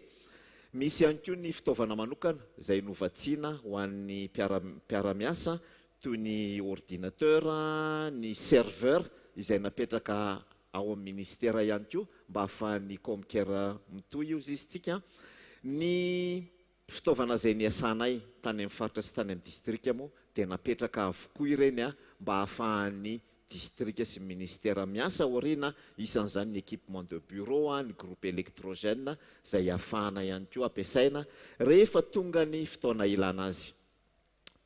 Zavatra lehibe ihany koa izay napetraka ny matériel roulant satria ny voalazantsika teo fa betsaka ny sarotra toerana sarodalana nisy moto 700 izay efa noraisin'Andriamatoa minisitra moa tany Tomasina tamin'ny volana Desambra lasa teo izay napetraka fa androantsika amin'ity lanonan'ity dia anolotra fiara 420 fiara tsy mataho-dalana ho an'ny ministère ny fahasalamana izay fiara nampiasainay tany amin'ny faritra fa rehefa amin'ny projet dia apetrakay ho an'ny DRS isantokony reto ka dia mangavy indrindra n'Andriamatoa minisitra mba hiakatra ety amin'ny sehatra andray an'ireto fanalahidin'ny fiara 420 reto tompoko.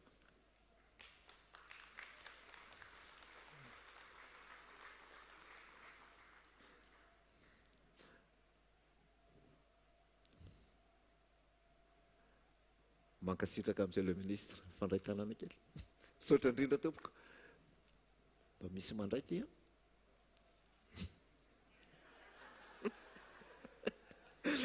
mankasitraka indrindra tompoko izay no ela ny fifampizarana androany fa ety am-pamaranana dia azoko lazaina angamba fa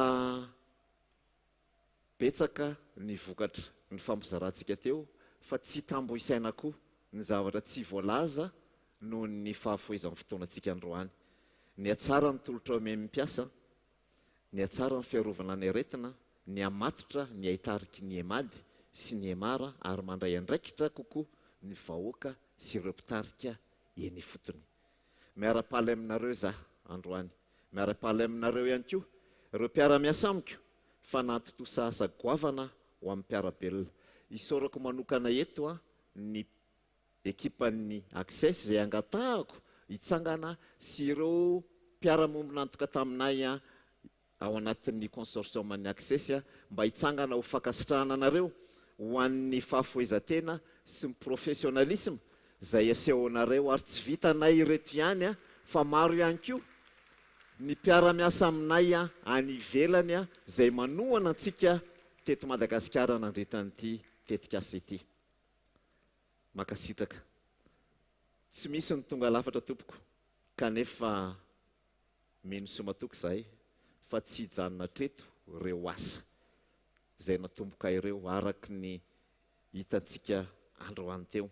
Ity dia misy hafatra napetrako isaky ny nandalo tany amin'ny faritra tamin'ireny atelier de dissémination ireny dia averiko eto hoy aho hoe mpiara-miasa aminay avy any ivelany tompoko mikopakopa tanana antsika rehetra androany. Nisy hafatra napetrako tamin'ny faritra nandalovako hoy aho tamin'ireny atelier de dissémination ireny dia averiko eto androany hoy aho hoe raha nisy fahaizana kely norantovinareo tato anatin'ity fandarana azy ity, raha nisy fomba fiasa nanampy anareo tamin'ireo asany rahantsika nanao, raha nisy fomba fijery na soa anareo ka ny fampizarantsika tao anatin'izay taona izay dia raiso ka jio ampitombo iavo zato eny ary zarao ho tombotsoan'ny mpiara-belona fa izany no antom-pisitsika eto. Makasitraka tompokolahy mankasitraka tompoko vavy.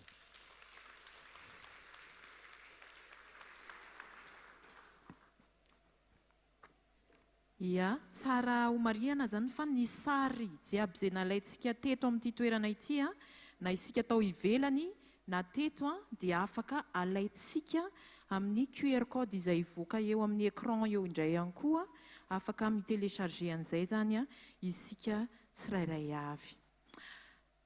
Faran'ny alina maraina, fara-paniriana ezaka, faran'ny ezaka vokatra. Ny fahazazan'ny andro ny maraina, ny fahatanorany ny atoandro, ny fahanterany kosa ny hariva. Misy farany avokoa ny zavatra rehetra. Koa eto am-pamaranana dia tsy hainy tsy hisaotra antsika rehetra tonga nanotrona izao lanonana izao, ary ny fisaorana toy ny fary lavavany zarazaraina isan'ny tokony atolotra ny tandrify azy. Tonga nasesipity ianareo ka tsy nahafari-peo ny antso ny mpikarakara, tsy vaky tratra ny asa, tsy fotsororany teny fa nahita fity ka mankasitraka re, ary notomerikaja re tompoko ka mankatelina. Amaranantsika ny fandraisam-pitenenana dia manasa mpanajana ny ray aman-drenitsika Andriamatoa Minisitry ny fahasalamam-bahoaka mba hanao ny lahateny famaranana. Raisitsika amitehaka izany ray aman-drenitsika izany a mandra-patongany a eny amin'ny toerana itenenana.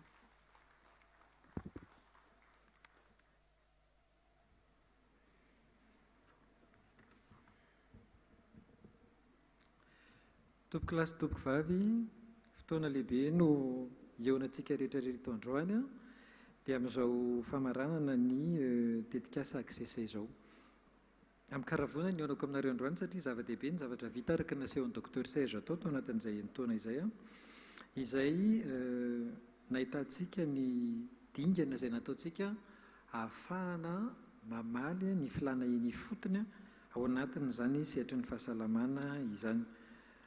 Raha iresaka sehatra ny fahasalamana izany tsika be dehibe no ambaratonga ao anatin'izany be dehibe ny sehatra afaka ionana amin'izany fa ny zavatra lehibe indrindra ao anatin'izay dia nitetika saksesa ny manokana anazy dia ny fidinana dia ny fotony. Nidina teny anivon'ny fiarahamonina teny nareo nijery ny olana teny fotony ianareo ary nitondra vahaolana teny fotony ianareo mifanaraka amin'ny filan'ny vahoaka. Tamin'izany fotoana izany dia tadidintsika tsara fa ny tao anatin'ny politika ankapobeny fanjakana dia nisy ligne hoe reto avy ny zavatra tokony ho atao ao anatin'izay ary tonga dia nifanaraka tao anatin'izay tetikasa izay ireo zavatra voasoratra tao anatin'izay tetikasa aksesa izay izay nahatonga anazy hoe mora tokoa ny fiaramiasa tao anatin'izany. Amin'izao fotoana izao dia mitohy ihany zany politika ankapobeny fanjakana izany fa ny anarana sy ny reformulation na ny fomba ilazana anazy ny samihafa. Raha tamin'ny voalohany izy dia ny fahasalamana ho an'ny rehetra, ho an'ny daholobe tsy hanavana sokajy taona dia amin'izao izy mifototra amin'ny maha olona amin'izay zao ny politika ankapobeny fanjakana izay napetraka Andriamatoa filohan'ny Repoblika Andriamatoa Andry Rajoelina ary tanterahany gouvernemanta Ray Manontolo ao ambany fitariana Andriamatoa Christian Ntsay Premier Ministre amin'izao fotoana izao. Ary ao anatin'izay dia manana anjara lehibe tokoa ny fahasalamana satria tsy misy an'izany fampandrosoana ny firenena izany raha ohatra ka hoe tsy manana vahoaka salama isika. Izay no ataoko hoe zavatra lehibe dia lehibe tokoa tao anatin'izay satria tao anatin'ny enitaona zany nareo ny fototra ny jery ny maha olona. Rehefa jerena ilay izy amintsika aty andrenivohitra zavatra maivamaivana fa rehefa midina ny fotony ianao mipetraka miaraka amin'ireo vahoaka mitantara iry zareo ny zavatra izay iainany dia tsapanao ny plus-value na ny tombony azon'izy ireo tao anatin'izany. Androantsika dia ataoko hoe amin'ny teny frantsay zao réalisation remarquable, zavatra lehibe nezinezina. Raha izay ny ilazana anazy vitanareo tao anatin'izany satria nijery ny lafiny maro ianareo tao anatin'ny fanampiana ministère ao anatin'ny fanamafisany rafitra ara-pahasalamana na ny renforcement na système de santé. Voajery tao anatin'izany avokoa ny programme prioritaire na programme izay ataon'ny ministère ny fahasalamana ho lara-pahamehana. Tao anatin'izany ny fanondrana ny fiainam-pianakaviana tao anatin'izany ny ady amin'ny tazomoka izay efa hita moa zany ny vokany amin'izao fotoana izao ary mbola maneho tsika rehetrarehetra ao anatin'izany ao anatin'izany fampidinana ny tahan'ny fahafatesany renitsinjaza efa manomboka midina izy zao tsika miresaka eo sady manontany ny talemsahana ny renitsinjaza hoe ahoana zany izy ity satria manomboka tamin'ny eritaona dia mba nidina teny ifotony keo ny tale rehetrarehetra nahafahana nampifanakaiky kokoa an'izay stratégie na paikady apetraka ministera zay miaona mba ionana n'le izy amin'ny zavatra enan'ny vahoaka indraindray mantsy rehefa mipetraka dia zay ny any zatra resako amin'ny ekipako hoe samy nandalo ny ambara tonga ny rafitra ara-pahasalamana dolo tsika mianakavy nandalo tany anatin'ny CSP dia niakatra tany amin'ny district dia niakatra teny amin'ny faritra dia niakatra ty amin'ny niveau central na ty amin'ny foibe fa rehefa mijanona elaela dia adino le réalité du terrain nyle zavatra misy an'ifotony ndray matofolohan'ny république nefa dia milahaza foana rehefa miresaka izy hoe c'est la réalité qui dicte le terrain, qui dicte nos activités. C'est la réalité du terrain qui dicte nos activités. Zany hoe ny zavatra misy ny fotony no ahafahanao mandrindra ny paikady ny zavatra izay ataonao. Ao anatin'izay dia isorana be dia be anareo ny araka taminay nanampy an'izay fanatanterana ny politika akapobean'ny fanjakana izany teo ny USAID sy ireo mpiara-miasa taminareo rehetrarehetra nanampy ny gouvernement malagasy ary isorana ny gouvernement américaine ny alalan'ny USAID nanampy ny gouvernement malagasy tao anatin'ny fanatanterana nyzany politika akapobean'ny fanjakana izany. Amin'izao fotoan'izao dia ny zavatra misy dia mezaka tsika manova ny fomba famindra du moins tao niveau ministère ny fahasalamana. Matetika ny zavatra misy rehefa misy tetikasa ohatran'izao dia misy fetra tsinona ny tetikasa irana mpiara-miombonantoka dia matetika rehefa vita ilay tetikasa dia adino iny dia départ zéro indray. Tsy dia maro tsika ny fotoana hoe andahoana capitalisation des acquis. Inona avy ny zavatra mivaingana tao anatin'io fa ohatrany hoe nanaonao foana nanao izay atanteran'ilay programma fotsiny angamba zany ilay mbola niarina asa teo dia rehefa tapitra ny fetran'ilay izy dia manomboka zéro indray ary zany tsy ahafahantsika mandeha mandroso anjakangana. Ataontsika hoe raha manamboatra trano dia ataontsika hoe manana contrat ny olona anankiray manamboatra larina briky anankiefatra na 5 dia ny zavatra misy hatramin'izay ohatra hoe mandeha dia mandavaka fotsiny ianao dia mampakatra anaky 5 dia ozy izy ilay olona ataoko briky tany-mangy ty dia rehefa avy eo tapitra ny contrat dia miditra ny anankiray dia milaza izy tsy mety fa ataoko briky tany io dia ravana aloha ny briky tany-manga dia tapitra indray ny contrat-niny anaky 5 dia rehefa avy eo tonga ny anankiray ary finalement fa parpaing zao ny lamody dia ravana indray aloha ny briky tany dia rehefa avy eo ozy izy ilay anankiray hoe malemy zany fa alao ataontsika mitovy avo amin'io fa atao béton armé dia ravana indray ny briky parpaing. Dikan'izany départ antsika zéro foana fa tsy mba hoe nakarina aloha ny anaky 5 dia nakarina ny anaky 10 dia namafisina ilay ambany ary zany mahatonga hoe matetika izy io rehefa miresaka rafitra ara-pahasalamana dia indraindray lasa balaoasy fotsiny resaka be fotsiny hoe ndoana mafy fa rehefa avy eo ilay aki ao anatin'ilay izy tsy voaray mihitsy ao anatin'izany. Zay no nafinaritra na docteur Serge tamin'ny resaka tsika tamin'ny taona fa volana vitsivitsy zay hoe ho tapitra ilay izy fa ahoana nanaovantsika n'izay capitalisation des acquis zay. Ary tanomboka tamin'izay dia efa niaraka nyresaka tamin'ireo tale rehetrarehetra teo niveau ministère ny fahasalamana hoe inona ny ataontsika mba ahafahana mandray an'ireo zavatra vita ireo ho capital tsika na zavatra efa akian'ny ministère ao anatin'izay moa jerena foana ny hoe inona no point fort dia na point faible dia ny point faible mitady solution tsika ahafahana manamafy an'izay mba tsy sin'izay point faible zay dia afaka mandrositsika ao anatin'izany. Anankiray zao atao anatin'izay tena niseho teo dia ny anjara asan'ireo mpanetana ara-pahasalamana ary izay anjaran'ireo mpanetana asa ara-pahasalamana sy ny mpiasan'ny fahasalamana zay tena zava-dehibe satria tao anatin'ny roa taona angamba zay anaky fito ndraso anaky avec 4 plus à peu près anaky 10 sy ny activité spéciale na vaccine atao teto Madagasikara fa reny mpanetana ara-pahasalamana ireny resahana dia nahafahana nahazo tana fanaovana vaccine ambony dia ambony tokoa. Matetika taloha rehefa ohatran'io dia rehefa mifampiresaka amin'ny mpiara-miombonantoka dia miezany fotsiny hoe manao chiffre foasika nareo satria apakarinareo 20-30% chiffre fa tamin'ity indray mandeha ty rehefa tonga ny LQAS dia supérieur à 90 large foana io rehefa mandeha dia nefa n'izay zavatra izay a ny mpiasan'ny fahasalamana tsirairay samy acteur ao anatin'izany na mpandray anjara feno ao anatin'izay ary izay atao hoe fanomezana an'izay hasina sentiment de fierté ny mpiasan'ny fahasalamana izay a izay nezana atao anatin'ny izay taona vitsivitsy izay apetraka ma-plasy misy anazy izy apetraka aminazy hoe tia ny placenao a tia ny andraikitranao a vita io dia anao tsy vita io dia anao dia nanomboka tonga amin'izay zay fahatongavan-tsaina izay a dia nanomboka nanana vokatra tsikelikely tsika satria miakatra ny indicateur atsika amin'izao fotoana izao io tsy tonga dia hoe miakatra be vitanao manomboka misy décollage ao anatin'izany a ary akasitrahana daholo tsika rehetrarehetra tao anatin'izay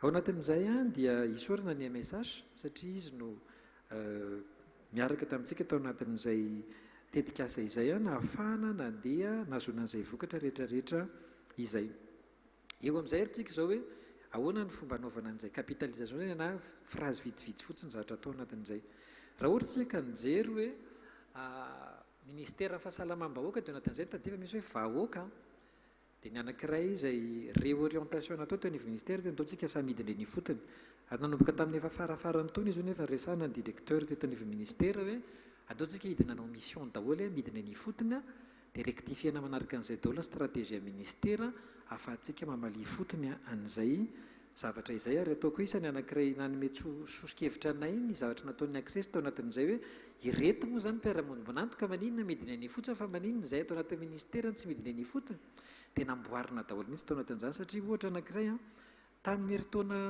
ohatrohatran'izao zay nanao visite nandeha nakany amorony mania dia nandeha teny an-dalana teny zay a dia tamin'izay moa vao nomeny tale général anankiroa teo amin'ny ministère dia efa niteny hoe andao ovana ilay fomba fiasa fa manjary tsy azo ilay vokatra dia nidina nandeha nakeny zay a dia hatramin'izay teo niveau ministère misy guide de supervision intégré foana dia ianao zany hoe matoko hoe misy guide de supervision intégré ao anatiny dia alefaso ilay izy a avy eo a niteny amin'izay hoe aiza aloha ilay guide dia efa eo aloha zany hoe ndraso aloha avy eo a ilay izy mivoaka avany a guidena 70 page mivoaka tao anatiny ahoana moa zany fomba ahafahanao manao guidena 70 page a amin'olona mandeha anao mission dikan'izany zany misy olona sainao satria sainao mijery CSB sy hôpitalienina fito valo izy any anatiny any a dikan'izany aloha mitondra olona tsisy ataony afa tsy mamenika anova dia zay ilay zavatra tsy mifanaraka amin'ny réalité du terrain zay mbola tsy nanao mission matetika angamba aloha dia tsy fantany hoe vonjevonjeny ohatrany tsy nakenany io fotoana io a dia nyrectifieny amin'izao fotoana izao a vita ny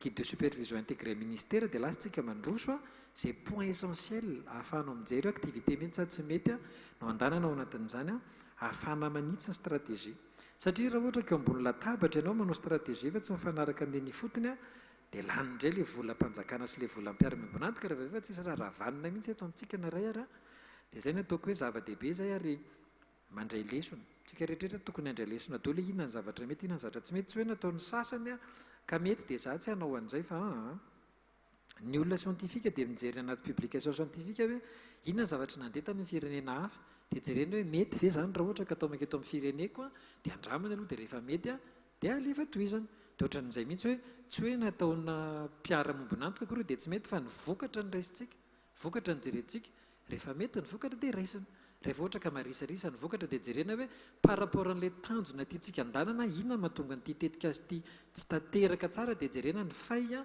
dia relevena ny fay a amin'izay na ahafahantsika mandroso anatin'izay a ahafahana manamafy a ny vokatra ara-pahasalamana rehefa mipetraka izay mutualisation des acquis izay a dia tokony irositsika ao anatin'izay fanamafisina ny rafitra ara-pahasalamana izay fa maraparana anazy dia isan'ny anankiray izay tao anivy ministère amin'izao fotoana izao tia moa zany ny sorti voalohany amin'ity taona ity a izay hitantsika fa tsy mitovy tsony ny logo amin'ny ministère fa niova nandeha zay tao anivy ministère dia nivalidena tamin'ny latsinainy ny logo ministère ministère maintolo mihitsy zany zao ny réorientena ny fandanana dia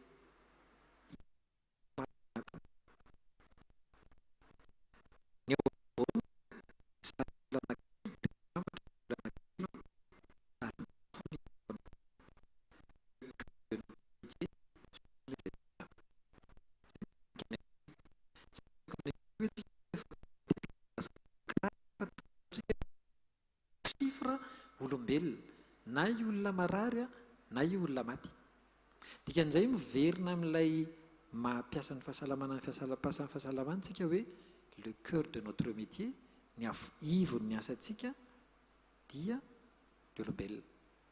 Le olona eo ampovoany ny saimbolan'izy io dia ny vahoaka raisina tanana. Agorytsika mahita olona marron amin'ny saimbolan'izay ny mpiasa ny fahasalamana. Ny à droite dia ohatry ny violet zay ny lokony, ny fitondram-panjakana izay mandray tanana mpiasa ny fahasalamana sy ny miaraka ny mpiasa ny fahasalamana ny vahoaka ny saimbola anatin'izay. Asiana laurier manodidina anazy satria atao hoe initiative miendrikady zany. Initiative centrée sur le capital humain. Tsika manao foana hoe andao anao soinka centré sur la personne, centré sur la personne, fa tena manao an'izany fa tsika satsy.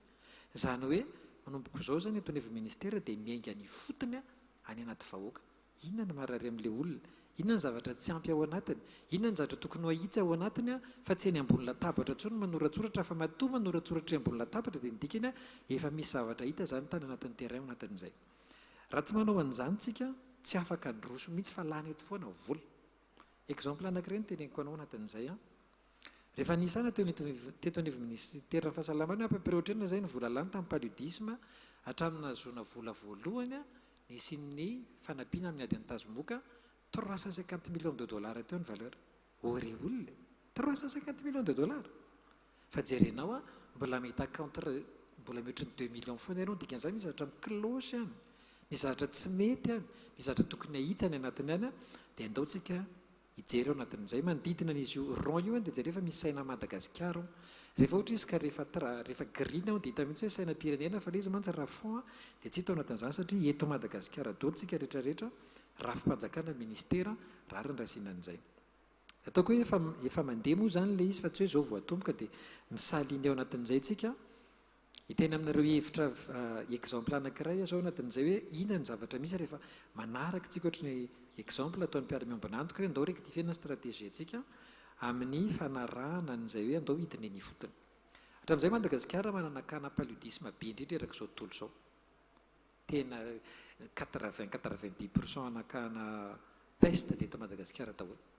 Dia nanomboka ray taona sy tapany angamba tamin'izay dia nijerena hoe inona moa zany tena olana io zavatra io satria ny voasoratra ny anatin'ny boky dia hoe rehefa ohatra ka misy kana peste dia midina ianao dia fiandrahana fanafody ny trano dia mihina chimioprofylaxie mihena fanafody ny manodidina dia izay.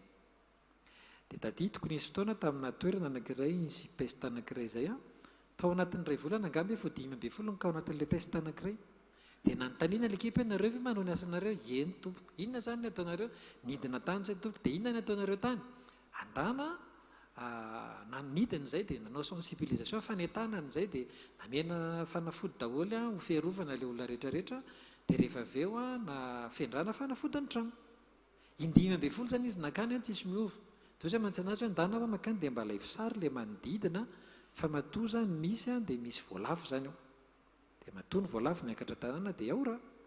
Dia nidina nakany izy dia nalainy sary ilay izy fa loto zany. Tena lototroloto zany. Dia nitenena amin'izay izy hoe alao ary asa amin'ny tompona ndraikitreny ny fotontsika fa tsy ilay stratégie soratanareo izy fa tsy voasoratra anatin'ny paikadintsika zany fa andana miresaka amin'ny ben'ny tanàna, andana miresaka amin'ny préfet, andana miresaka amin'ny chef de district dia tereo ilay olona anadio ny tanànany. Dia tao anatin'ny taona voalohany nampiarana an'izay stratégie izay dia niena 45% kana peste teto Madagasikara. Dia par rapport ny tamin'ny herintaona izy amin'izao fotoana izao jerena ao anatiny ao misy fidinana 78%. L'année dernière ohatrohatran'izao on était à 180 cas nisana peste. Tsika miresaka izao raika amby 70 nisana. Dikan'izany rehefa midina ny fotontsika mijery ny zavatra réalité du terrain ny fotona fa tsy mijanona eny ambony latabatra dia misy zavatra mivaingana ao anatiny ao. Azay ny hitaretako ny saintsika tsirairay avy hoe tetika success no mijanona fa ny zavatra napetrany rehetrarehetra sy ny acquis rehetrarehetra azontsika ao anatin'izay dia atao capitalisena. Irectifiana ny itsina stratégie antsika mba hahazoana vokatra aingana sy vokatra mitoetra ho an'ny système de santé. Ho tombotsoa ambon'ny firenena, ho tombotsoa ambon'ny vahoaka malagasy dia andaontsika hiroso ao anatin'izay. Tompoko lahy sy tompoko vavy farany ity ny tetika success dia ministry ny fahasalamana amin'ny anaran'ny ministera ny fahasalamana sy ny gouvernemanta malagasy ray manontolo no akasitrahana raha-mirenana feno fa akasitrahana ny USAID access tao anatin'izay fanampiana izay ary ambara fomba ofisialy fa mijanona zany farana amin'izay ny projet access izay tonontsika eto amin'izao lanonana androany ito izao. Fa kosany a araka ny resahana teo a izay tombony rehetrarehetra izay vokatra azy tao anatin'izany izay mifanitsy rehetrarehetra ao anatin'ny priorité na lahara-pahamian'ny firenena amin'ny lafiny fahasalamana mifanitsy amin'ny capital humain dia ho tazominay ao anatin'izay a ary mino afa ny zavatra azontsika tao anatin'izany dia afahantsika manana fototra mafy tokoa ho an'ny ho avy mamiratra ho an'ny firenetsika mba tsy ho alatrainina tsontsika fa mba ho isan'ny leader ao anatin'izany stratégie de santé zany. Matetika mantsy izy io a ny olona efa tsara be ny azy ny fahasalamany a tsy dia hita tsony ny progrès fa rehefa ohatra ka ratsiratsy io dia tonga dia hita be mihitsy hoe iny efa mandeha ilay indicateur antsika ao anatin'izany a dia makasitraka ny amin'ny asa vita sy amin'izay mety mbolo fiara-miasa any aorinany a fanometanana hatrany tsika amin'izany fampandrosoana ny fahasalamana izany a makasitraka tompoko lahy makatelo tompoko vavy.